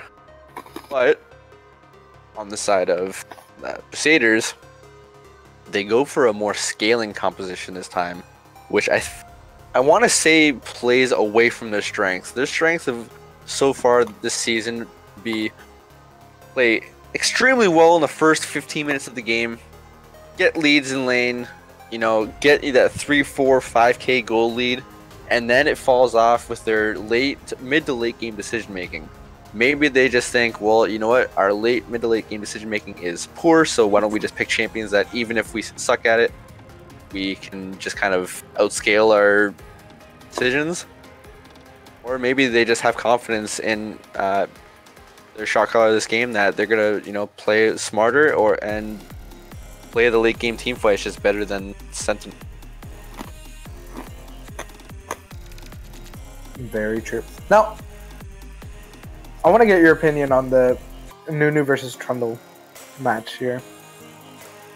Nunu versus Trundle. Like I said, I don't know very much about Nunu. I'm gonna say it's Trundle favored simply because if Trundle is in the same area as Nunu, it's kind of like the Skarner or the Olaf, where you just pillar right in front of where he's going and you kind of stop his engage. So I'm gonna put it in favor of the Trundle. But again, like I said, look at last game. Trundle I felt was the more effective player in the early game. Even though Graves did end up getting 404, Trundle was the first person making moves. So you can't really count out Nova Typhoon from, being effective even if he is in a difficult matchup. That is true. Now the last matchup that we kind of have to look at before we get into game is Lissandra Shen. And I'm pretty sure we both know how this one's going to go. But, still give us your opinion on that one. Lissandra should obviously have the push advantage, which would give them a little bit of a tempo advantage in the top side and the 2v2 advantage because, Lissandra's damage is actually pretty ridiculous early. But like you said earlier, Shen will become a little bit more useful later by being able to kind of have a double save on the Kaisa with having the Kench and the Shen ult, plus her own ultimate, and again, gonna be up to the ADCs to, really step up and be the carries because 2 hyperscaling ADCs Swain is going to be consistent damage, but is not going to, completely stomp over the game. Can maybe kill 1 or 2 people and be that nuisance in the back line, eat up some time, similar to Lissandra last game. Orky is going to be strong on the ADC, of course. I don't know which team is really going to win this. You have the stronger late game team, I think, on the the Busaders, but you have the better decision making on the side of the Sentinels. So, I mean, for the side of the Sentinels, they still do have, great late game scaling. They do have the Alistar, they do have Nunu, and especially since he's going tank, it'll be fine. And on top of that, you do have Vayne, who has pressed the attack. So, I mean, they, I believe, have late game here. As long as they're able to continue to demonstrate what they've been demonstrating in the fact that their decision-making is pretty good, I think they'll be all right. One thing to note, Tom Kench did go with the Unsealed Spellbook, but he did not go with Cleanse, which I think is... That's a mistake. I feel like you would want the Cleanse in this scenario instead of the Ignite, but maybe they think that they have, the kill pressure. Maybe they want to go for that lane advantage. I don't know. I would have gone with the Cleanse so that you don't have to get the QSS and Kaisa. You just kind of have the Cleanse on yourself. Yep. That would have definitely been the better play. But as we are getting into the game, we do just see, the stereotypical 5-point setup. Yeah, Jungler setting up on opposite, or on the same sides this time. So, nothing interesting.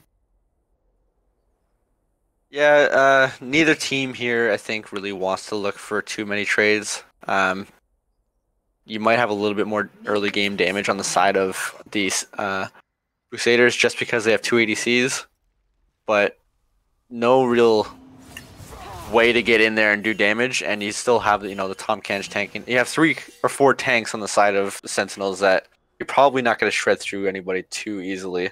So just 5-pointing and standard starts. Yep. Oh, the Nunu getting spotted out here on the ward. Gonna actually have a late start now. It's actually terrible for him. Yeah, Lissandra coming down here too to kind of help out there. This is just horrible. Hello. Shen's able to stop it. Yeah, he is able to successfully stop this. So now Trundle's gonna get a free double buff, probably 3 buff the Nunu, and just put him at a huge disadvantage to start this game in a matchup that's already in the Trundle's favor. Oh no, Nova Typhoon tried to get the cheese. I think it just got caught, buddy.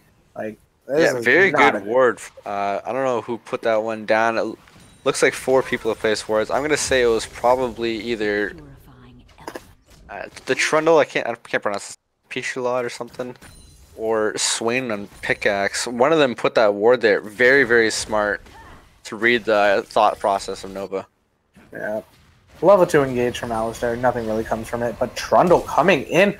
The pull from the Swain passive. That's just going to be a flash from Nugfug. Wow, not even 3 minutes in. Yeah, not respecting the fact, that the Trundle is going to have huge tempo advantage. Just kind of lets him walk in there. Should have known that, you had the ward in the river. Should have been able to kind of tell that if you didn't see him come away from the blue buff, he's going to be coming out from that tri-brush, or the bush, I guess, kind of behind your tower to the right there. From the, river into blue side. Yeah. No, Smart pathing, though, by Pish. Yeah. Flash. Kind of just a little drive-by gank there. Oh, that condemned, though. Oh, jeez. Ends up knocking the Tom Kench away. Doesn't let the Alistar hit the stun. Yikes. Yeah, a little bit of a misplay, but still win the trade, so it's not the most terrible thing. And Tom Kench sitting there, no mana, Another engage onto the Kai'Sa. That's a burnt flash. Would have liked, I think, to see the Oh Ignite my come out God. of Mighty Mead there, but you know what? Overall, excellent engage gets both of them. And that Tom's super, super low. Kais is going to have to sit there and basically 1v2 the lane until Tom is able to heal up a bit. So we have biscuits, though. I think he does. If he does, he's fine. If not, this is where Spellbook comes in handy, and he can just teleport back if need be. But Has to stay in lane though, because if he backs off here, they will 100% dive with the flash ignite still up. yeah, that is true. But we're starting to see, the lane matchups come to fruition. Corki having a CS lead over the Swain, even though he doesn't have flash. Lysandra having a CS lead, plus your 2 pots still. And Nova Typhoon, even though he did get, the 3 buff, he's not doing terribly in CS. He's only 2 camps down, which in reality isn't the worst thing in the world. But we do see Trundle coming in, but half a second too late. Yeah, and it doesn't look like Nova wants to come down for the counter gank. Sees that his bot lane's safe. No threat down there, so he's going to just go to his top side, clear out some camps, and try and use that little bit of wasted time on the Trundle to catch back up. And I mean, that's all that the Nunu really has to do. Later on into the game, he does get really tanky and just has so much CC that it doesn't really matter that the Trundle steals your stats. Because at the end of the day, you do have a Corki who shreds them, you do have a Vayne who shreds. So you're not really worried too much about him. Exactly. So, 2 ADCs that are both going to be building penetration. Vayne doing true damage. hello, that Swain ult is interesting, but the Trundle is there. Nunu has no flash, and that's going to be first blood. And that's the interaction that I was trying to talk about, in the pregame lobby. That Nunu's trying to get the movement speed from his snowball. Trundle just immediately puts the pillar down, and he has nowhere that he can go. Just kind of walks into it and tries to run away, but is it just delaying the inevitable? Isn't that what we always do, though? Eh. Welcome to solo queue style play, where you try and, make a play, get caught, start flaming, the mid laner. How come we didn't rotate fast enough? Basically. Even though, mid laner was there before the enemy jungler, so I mean, can you really flame that hard?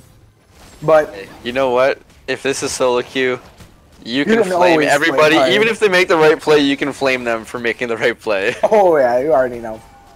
How this is kind of a misplay. They're starting to get caught out.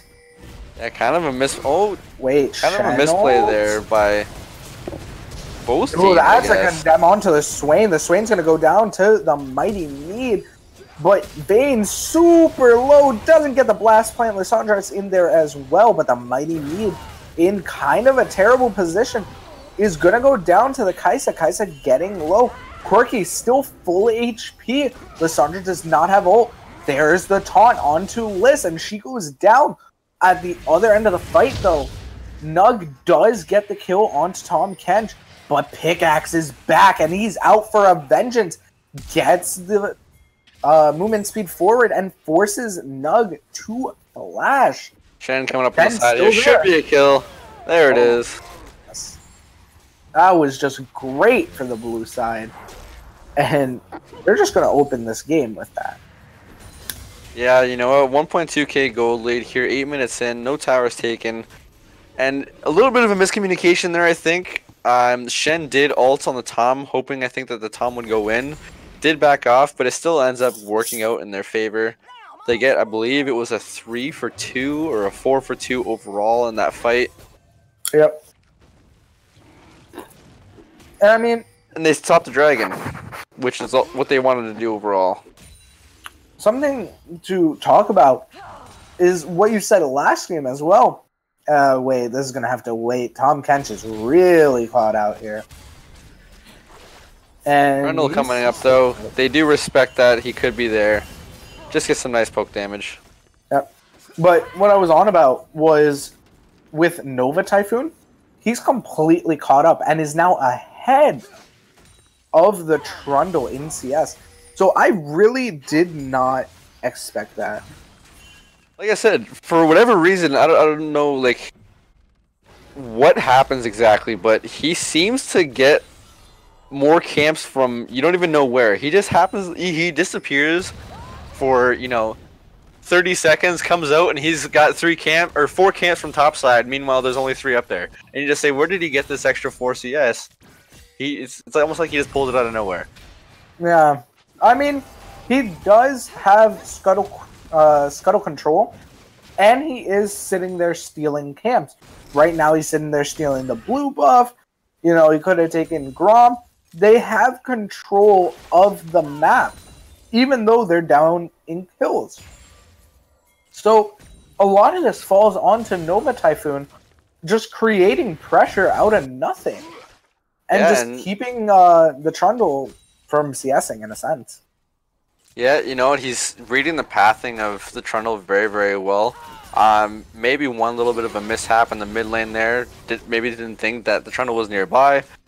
But aside from that, he is doing what he can, to keep his team afloat.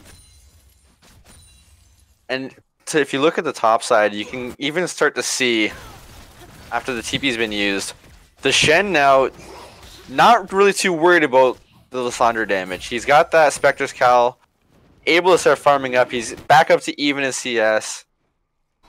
And he's kind of just, disregarding the Lissandra. She's going to start losing her pressure on the top side, and is going to have the ultimate. He has that ultimate up again, so they can start looking for plays on the other side of the map. And the taunt into the Lissandra. And you're right, the Shen just does not give a damn about the Lissandra. He, right now, has caught up completely. And this is just terrible for her. But we do see Drowsy completely caught out. They're just all dead. Nunu coming in, but I don't really think that's going to help you, buddy. Pickaxe is there. That's a 4-man bot. You know you love those, Jake. And that's going to be Infernal Drake for the side of the Sentinels there, yeah. Sentinels, there it is. Knew it started with an S. Yeah, and you know what? I am liking this proactive play on the side of them. They notice that they have a little bit of an easier time executing in the early game. You have to wait for that Corki and that Vayne to get the Corki, the 1-item spike, the Vayne on his 2 or 3-item spike. So they're really pushing the tempo, trying to take fights as often as they can. Even if they make a mistake, they have the Tom Kench to kind of bail you out. And you can see by the scoreline and the fact that they have that Infernal Drake, the lead is just starting to, they're starting to pile up. They're starting to get more pressure. The mid lane tower's down to just above half. It's going to be up to, the Busaders to really, really find a good fight or a good opportunity to try and get themselves back in this game and stop the bleeding.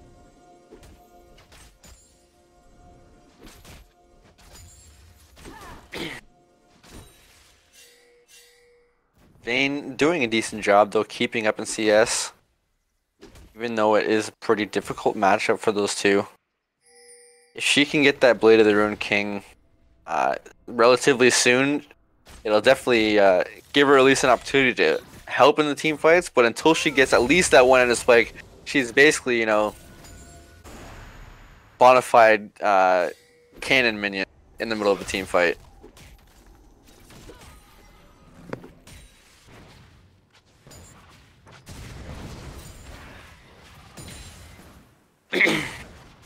As you see, they're trying to look for, some vision here. Sentinels trying to push their vision line up as far as they can to try and make a few more proactive plays. Anticipate where the Nova Typhoon is going to come from. Wait a minute, Alistar coming in, though. That is a perfect flash from the Kaisa, though. Just great reaction time. Is not a potato. Does have the monitor on and is able to flash out of the headbutt pulverize. Yeah, you would have liked to have seen her, play a little bit more respectful, knowing that your jungler is going to ward, but is able to get out of it fairly easy. Sorry, that's a flash forward. Lissandra is getting low. Can they get it? Yes, the Q from the Swain does pick up the kill onto Lissandra. That was a very, very, very interesting play that in most senses would not work, and there's the never move on to the Alistar. Alistar getting low headbutts the Tahm Kench away, is able to flash out of it. And this might be mid tower here. First tower of the game. Yeah, like I said, there's that proactivity from the Sentinels, you know, taking that lead and just trying to push the limits of it. Using that Shen ult again to try and, you know, instead of playing defensive with it, they are looking to try and make plays. And while Vayne is able to solo farm a little bit in the bot lane, they get the first tower. Kai'Sa should be able to pick up most of that CS. The game is just starting to snowball ever so slightly more in favor of Sentinels. Yeah, Sentinels right now, they are showing why they are the first place team. They're getting a lead, and they're basically creating it out of nothing. And they're just running with it. They're making sure that everyone on their team is getting involved right now. And especially the Shen. The Shen has been, you know, the key component. Ults onto the Swain. The Swain goes in with the never move into the taunt and just gets massive amounts of damage. And this is only going to become more and more as the Swain starts to develop. So we're going to have to see how the Busaders decide to react, because right now, if they continue to bleed, they are going to lose this game. Absolutely, and the Sentinels have shown that if they get a little bit of a lead, you know, they are pretty smart with making their macro movements and trying to take almost anything they can on the map. And if it's been any indication in the last couple of weeks, the Busaders kind of falter when, you know, when they don't have that lead. They don't have, you know, the mechanical skills to kind of back them up. They kind of look lost. So hopefully, you know, we can see them go for a couple picks, but I can't see the Sentinels giving too many opportunities. Yeah, the Sentinels kind of do have a death grip on this game, even though the gold lead's only about 2k.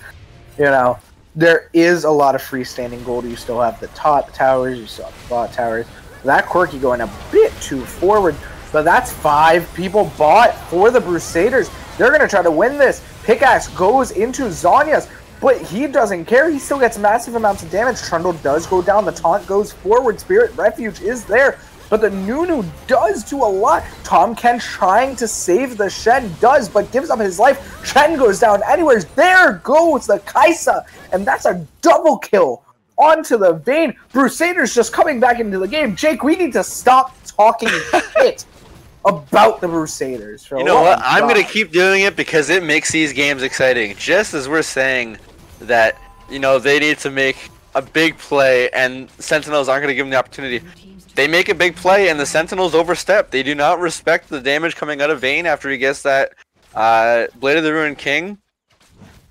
Tahm Kench gets low really early on in that fight, so he's not able to save too many people early on, and the Lissandra buys so much time by rushing that Zhonya's. You know, she goes into the backline, ults, disrupts the entire team, gets damage off on 4 members, then still able to Zhonya's afterwards to make it so that she can't get bursted out, letting Vayne free hit that entire time.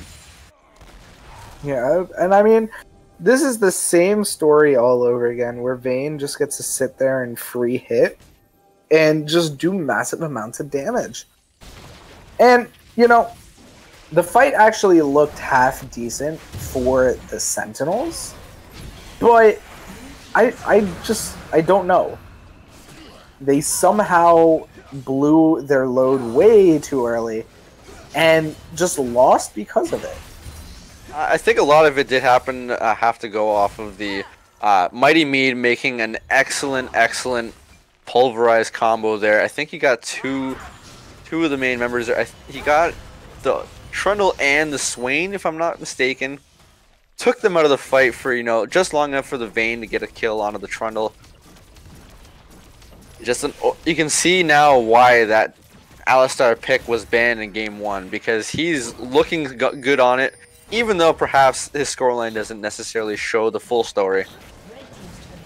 Yeah, that is true, but a tower does go down, and this does continue to secure the lead for the Sentinels. As Alistar goes into 2 people, he doesn't really have anyone there. Fug does use his ultimate. Shen also forced to ult. Drowsy forced to flash away here. And the Mighty Mead is... Alistar still has flash. Oh, not able to get out though. Good pillar by the Trundle there. Over top of the wall from behind the Baron pit while chasing the Vayne. Great sight there from Peach to try and get that off to ensure that the Kaisa gets that kill.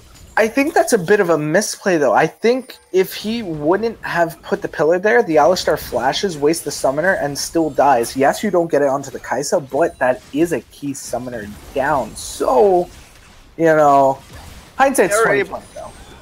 They are able to take the, or should be able to, you know, get something off this top side here. And Nova Typhoon does get extremely low. Kaisa still has Killer Instinct, though. So we see the smite coming down. Nunu cannot be slowed. Maybe overstepped there. Is he still dead? No, he is not. But Alistar can go in. He does not have that flash anymore, though. Did have to use it. As Headbutt pulverized onto the Tom Kench. Tom Kench getting low, forced to use the Corki here. He's got the package. He could enter this fight. And here it comes. In, and there's the package coming. That should be a quadra kill here for the Corki. Down. Tom Kench goes down. So does everyone else. Vayne is also dead. Trundle goes down to the Corki as well. Swain, what are you doing, buddy? You are staying way too long. And that's a triple kill. Plus now we have the, the Rifttail coming out from the side of the Busaders, and they're gonna get a lot off of this. Hopefully they can kill the tower before Shelly. Plus they have Lissandra pushing on that bot side, looking like she's gonna get another tower. That's 2 towers and 4 kills on the side of the Busaders, and this game just flip-flopped again. They can probably get more. Shelly still has yet to smash into anything. That's gonna be probably another tower? No, they decide not. Lots of damage there on the top side. They take, the blue buff and the... Oh, they're going to go for the Swain, though. Swain headbutt pulverize into the Nunu snowball. Swain decides to ult, does Zarya's, but I think he's still dead. Tom Kench able to pull him out, though. Nug does get low. Vayne does get the kill onto the Kaisa. Lissandra does go down in return. Trundle eating a lot of damage. Vayne just tumbling forward, not giving a damn. You know what? This is just the Vayne is able to kind of free hit. Nobody's able to get to her backline, and now not only that, you have to really respect the Corki. He's sitting at 516, has his 2 items already at 22 minutes into the game. Gonna back with 3k gold. This Corki is massive. Corgi right now putting the team on his back. We kind of questioned the pick a little bit, but he is just basically saying, well, I do a lot of damage. I shred through everyone. Jake, I guess I'm in a pretty good spot, unlike what you said.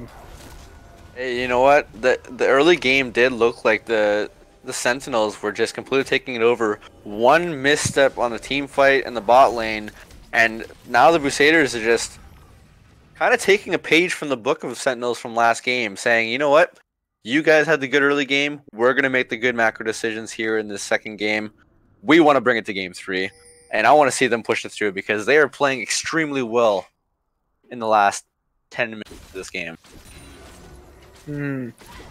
I'm excited to see if the Busaders can keep this lead.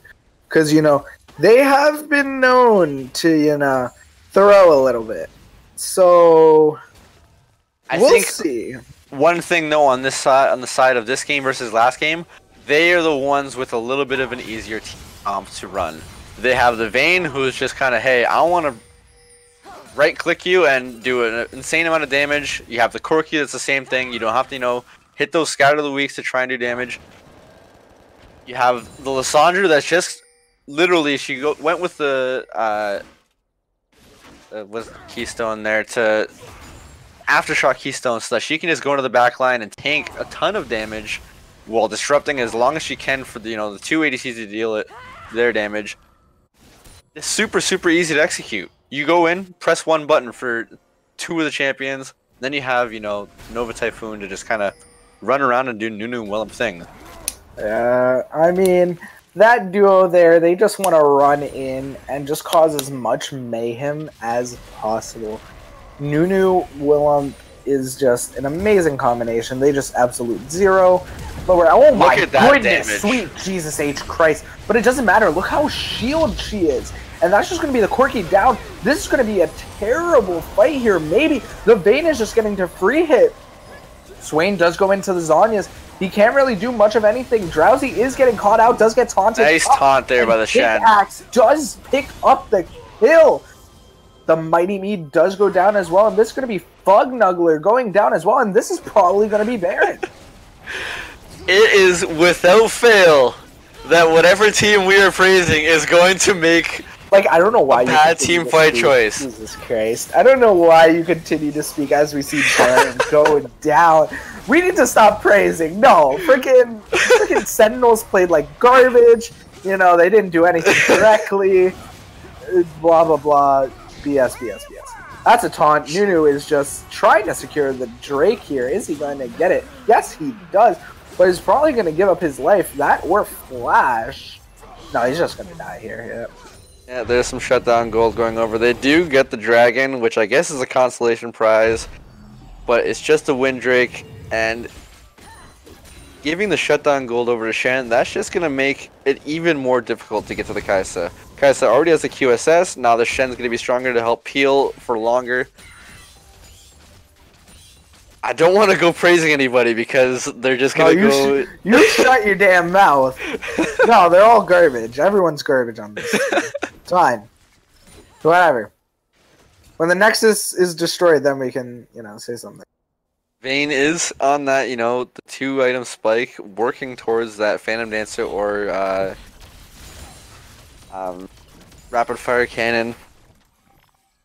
Corki's almost got the Infinity Edge out, so they do have, they do have the ability to be able to win these team fights if they're able to execute it properly. It's just going to be whether or not, who gets the engage, I guess. If Trundle can get a good pillar, like in that last fight, maybe the Busaders lose the fight.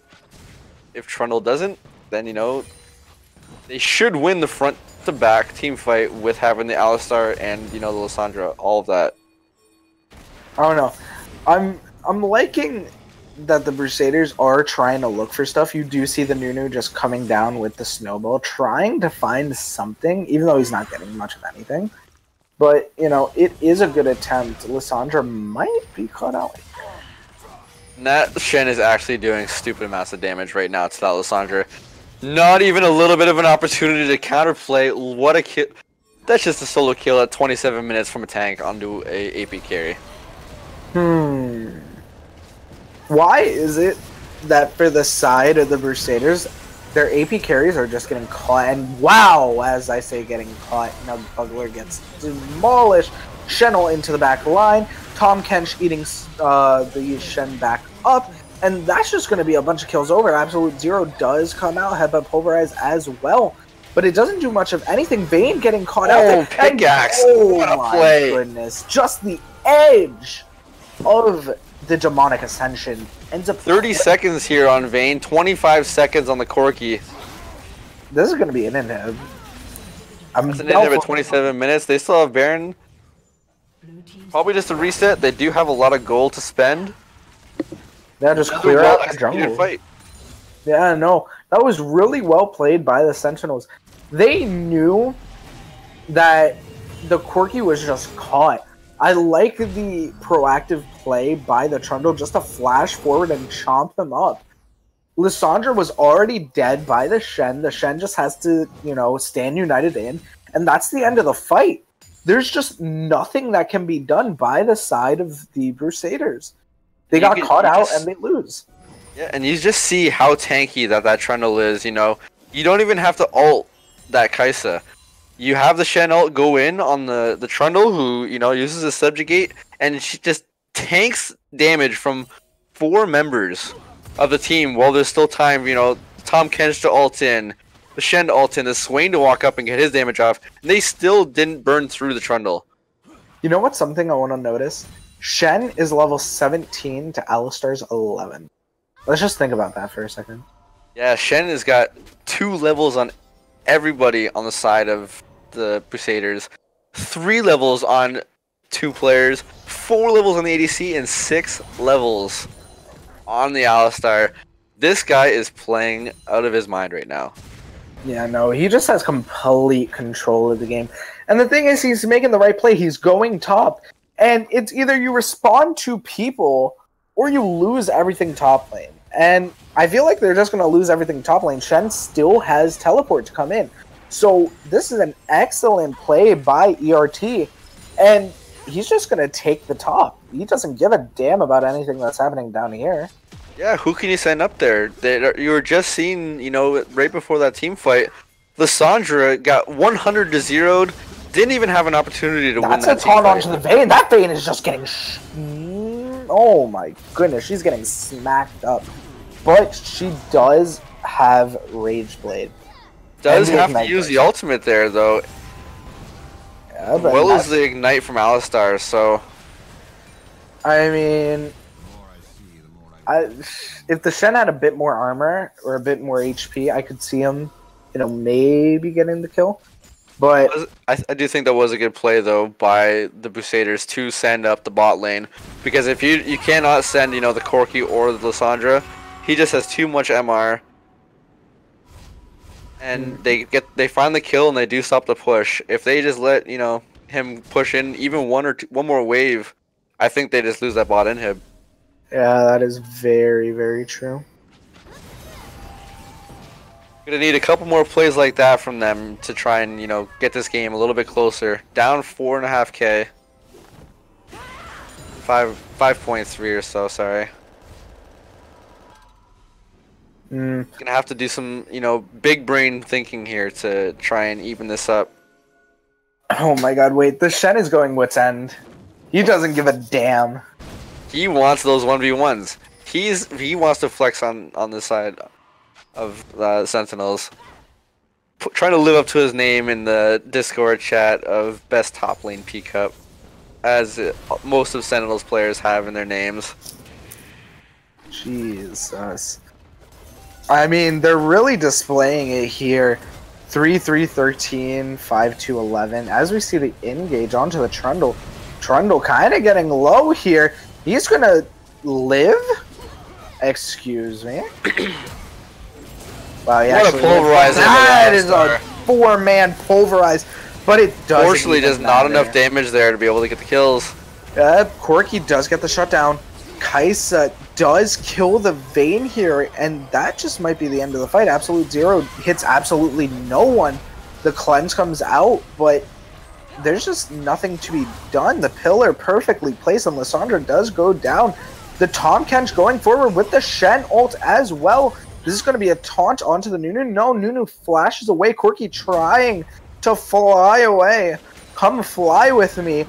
And that's just going to be a kill by the Tom Kench. And looks this is like probably it should going to be the game. Yeah, they're just going to run it down mid here. 32 minutes in. And this is going to be the 2-0 victory from Sentinels. Alistar goes in with the headbutt pulverize, but I don't really think it matters all too much. You're tanky, but you do no damage. Your Nexus is getting hit up, and that's going to be the end of the game. GG, Sentinels pick up the win, 2-0. Yeah, you know what? I think that was the fight that you wanted to see from the side of Busaders, but they were just, at that point, too far behind to be able to finish it off. They put in a lot trying to kill that Trundle, weren't able to pick up the kill, and, you know, no Vayne ultimate at the latter half of that fight. They just lose it. They're too far behind to be able to, you know, win the fight without a Vayne ult. Too high of a cooldown at that point in the game. Yep. And I mean, there's not much to be said here. It was just an immaculate game played by the side of the Sentinels.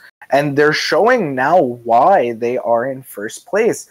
They take a lead and just dominate with it. They make something out of nothing. And that's something that a lot of teams, you know, can't do. even the Busaders had a lead for a long time in that first game, and they weren't able to do anything with it. Here, they had a lead for a little tiny bit, and then still completely managed to throw. So a lot of this does fall onto, in both games, the AP carries just not being able to do anything. In this case, you pick a bully lane with the Lissandra versus the Shen, and the Lissandra, beats his ass for a good 15 minutes. But then the Shen just built MR and was able to just demolish the Lissandra. You saw, all the 1v1s against her. And the Lissandra ended the game 0-7-6. So a lot of this does fall onto the fact that they put, an AP carry into the wrong position. And it kind of did cost them the game because the Lissandra did almost nothing in this game. Yeah, once that ultimate bot lane from the Shen in the early game to get them the 4 kills, really, really lopsided the game. You lose a lot of your side lane pressure, which is why you picked Lissandra in the first place, and just wasn't able to recover. One thing, though, for the side of Busaders that I think they did do well, they didn't just roll over. They, they were trying to make the proactive plays. Mighty Mead hitting the best combos he could, just didn't have enough damage. I mean, when the team fights, at least I'm just glad that they didn't roll over. It's you never want to see teams just lose 4 kills early and just get run over. Like, it kind of looked like a McGregor fight in a sense, where it was just a back and forth, and then it just became a beatdown into a chokehold. And at the end of the day, the Busaders were just forced to tap out. That was just the end of the game for them. They can't really do much of anything when they're down this much gold. So I don't know how they're going to fix it, and I don't know if they're going to do, another roster iteration for their next upcoming matches and weeks. But I definitely don't think that this is the iteration they want, and they might have to see what else they can do. Yeah, I think they just need to look into perhaps, I don't know their communication, so I can't quote on that too much, but it looks like they're having a little bit of struggles with their shot calling when they do get the advantages. Maybe look for just a big name player, if not necessarily too great at the mechanical skill. Just look for somebody who has a big voice that can kind of tell you what to do. But let's who would you say was the MVP for this series here? Who would you peg as your number 1 vote? If they would have won, I would have said Nova Typhoon, but I definitely have to give it to Collinator. You give it to Collinator? I think he did play really well. I would personally give it to Pickaxe. I think his Lissandra play in game 1, he bought so much time and was a big reason why they were able to come back into that series. Everybody on the side of, Sentinels did play well, especially in that game too. Nobody, clearly you can see by the score lines, everybody was kind of, helping out.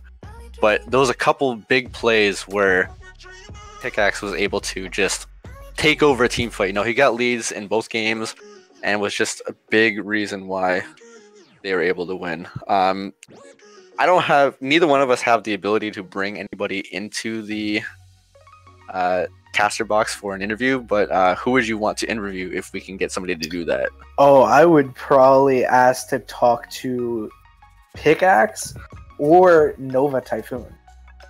I don't know if Nova's able to get in here. I don't know exactly the whole thing with him because I'm pretty sure he's still muted on the server, but we should take somebody from the winning team, so if somebody could move Pickaxe up here, that would be appreciated.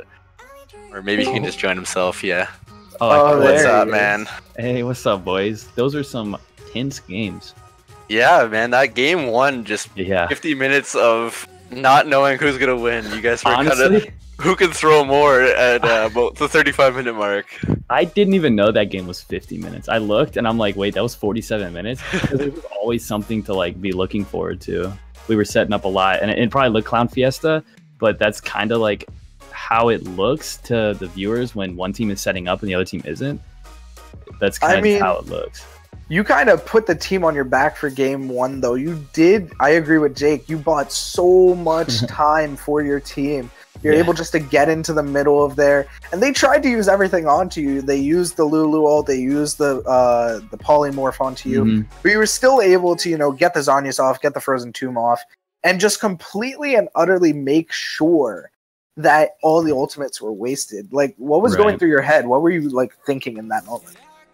A lot of it was, we know that Busaders is specifically a very aggressive team, so I knew that they were going to be trying to push up a lot. So that's why I picked champs like Swain and like Lissandra, because they're going to want to focus one champion down, and it's going to be the champion in their face. So I picked champions that could be in their face, like Swain and Lissandra, and that's pretty much what happened.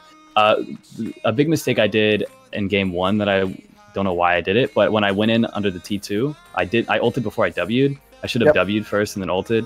Definitely, like, when I did that, I'm just like, where are my fingers at? Like, this isn't what I meant to do. Yeah, the same thing happened in the top play as well. You flashed forward, tried to W tomb. Yeah, that's the one I was talking about. Yeah. Yeah, I saw that, and I'm like, damn. He hits the W tomb.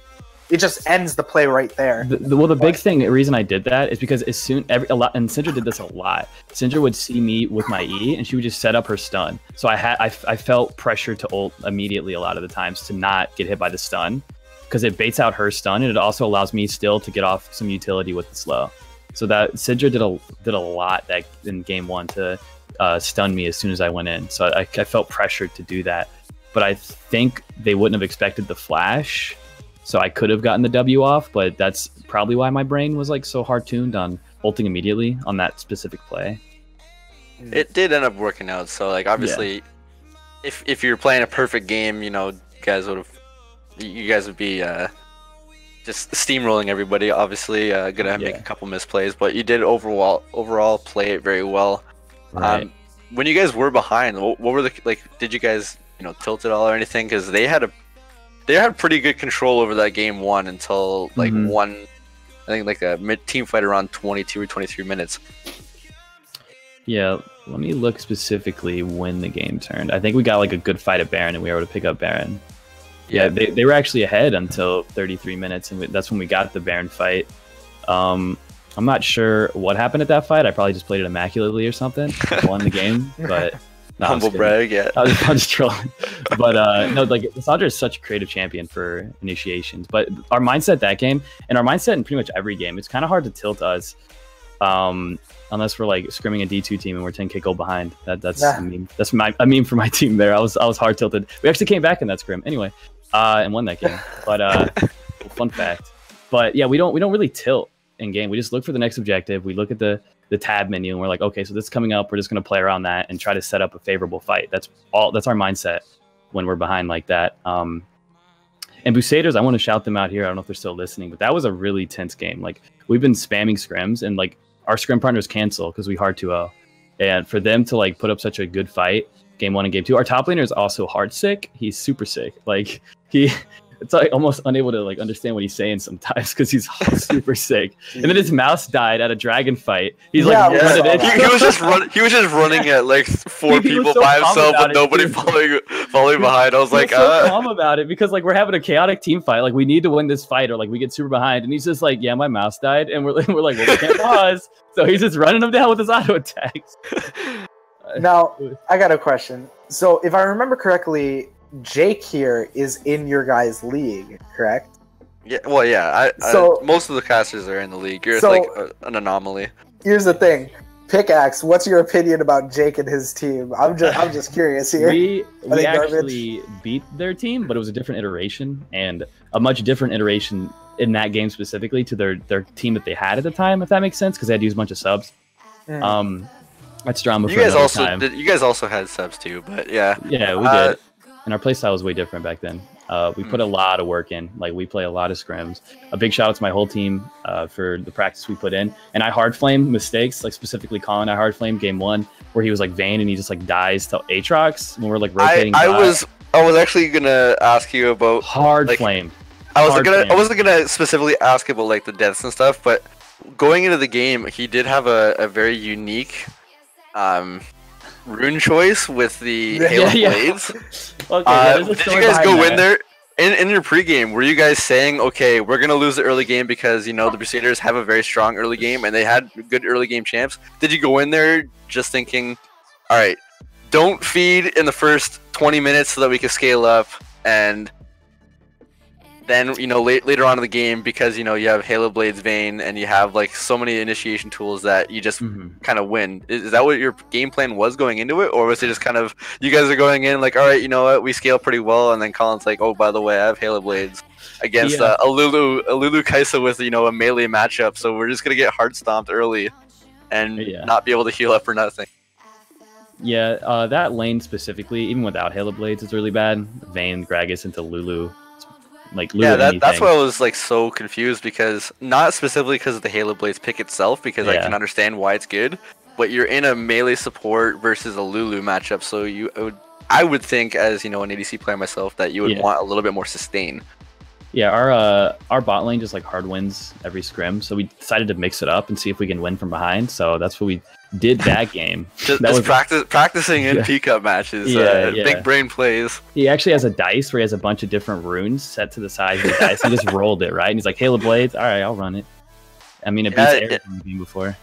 You know what? He played like later on in the game, like later stages of the game well, and didn't fall too far behind. So I guess it worked out. The big issue bot lane too, I don't even think specifically was the matchup. That was really bad. But we didn't play around their dive bot. Like, we knew it was coming. We just didn't play around it properly. I was kind of at loss for like what to do with that situation, because I feel like if I just hard shove mid, I actually could have gotten the turret. But I was like, I'm just gonna back and look for a TP. But either I TP without backing, or I just push mid, because there's no way I can get there. I can back and TP. Yeah, you guys ended up doing okay in the trade. You almost got 2 towers for the 2 kills in the tower bot. But so yeah, you guys' macro call just seemed to be on another level compared to a majority of the teams in this league. We guys are a lot on that, actually, and I would like to, sorry to interrupt you, but I want to point out this before I don't point it out. Our macro, those 2 games specifically, was kind of not as good as I would like it to be. So we got to look at that and fix some issues, because our macro in scrims is like nuts. Like, we get like 25-minute wins. Like, we just get a small lead and we just like win with it. Like, you kind of seen that in game 2. Like, that's literally that game scrims. 2, you guys took a little bit of a lead, and then you took got the fire drake, you took mid tower, you took bot tower, you just kind of took everything, almost everything on the map by 15 minutes, and it took a really, really good team fight from the Busaders to make it a little bit more interesting. Well, Corki got like a triple kill top, which was a big mistake on our part. We should have just disengaged that.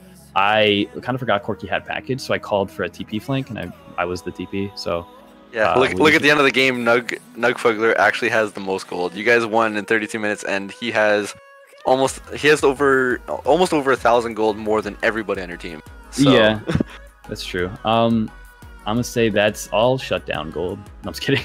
A good majority. He got the triple kill top lane. Yeah. Like 3 of them were shutdown gold. They took like 3 or 4 towers, like all right. He also got a shutdown on me in that last fight. The big one chunked me. I couldn't even hourglass at that dragon fight where we ended the game off of. I couldn't even hourglass. He just bought me. So we probably have time for one more question. So as the top team in the league, you usually do have a big target on your back. So who do you think in the league is probably your biggest competition? And if you say Jake, I swear to God. No, it's not going to be. I don't think he'll say it. I actually think your new iteration is really good.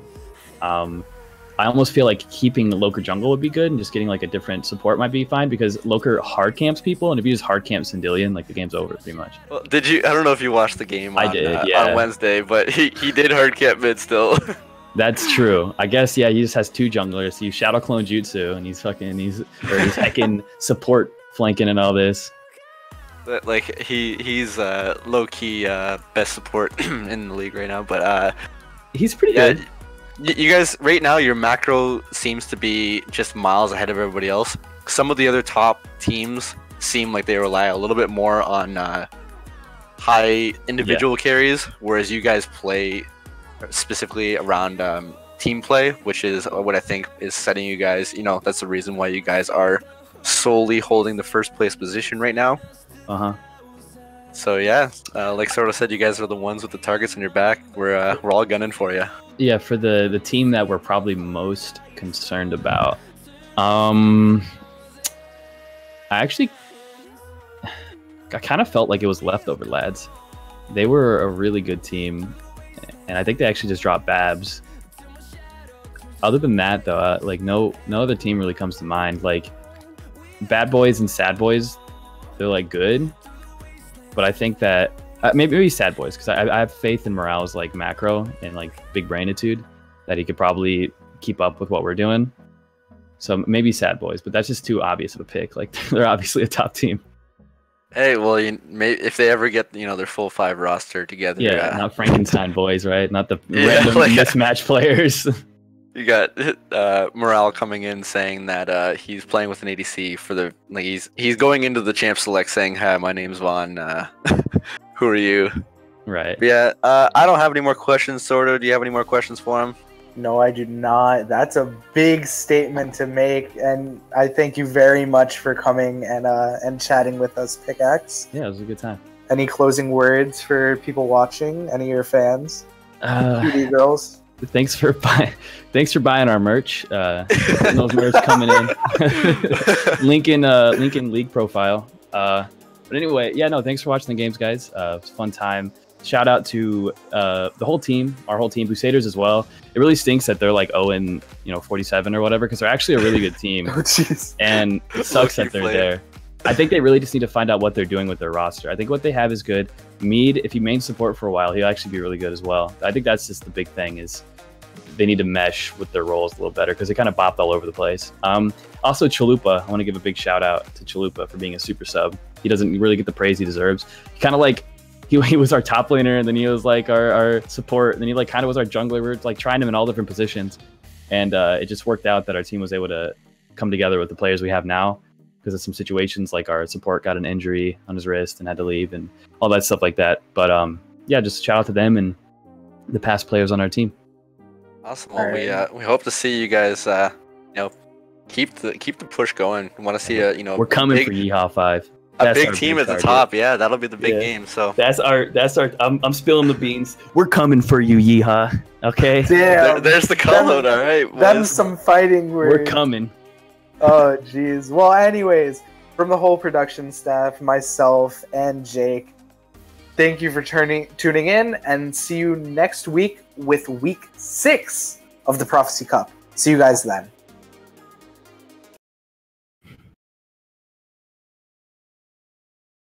All right, there it is. Stressful, dude. Holy shit. Those look like fucking stressful games. And it's like my whole team, like anyone who else got interviewed, they were going to talk about Yeehaw 5, and I'm just like, our top laner specifically wanted to come in here and like shit talk Yoshi. And I actually think you're the last person I want them to interview. Well, I mean, it was either going to be you or Nova Typhoon, but I was kind of curious if Nova Typhoon would come in here. Yeah, Nova is in here right now. Nova is in here. I was going to say something, but game 2, he got hard unfortunated. Like we just barely had vision of him doing some stuff, and we were able to like counter it, and he just had no. You guys know the stream's still up. You guys know that, right?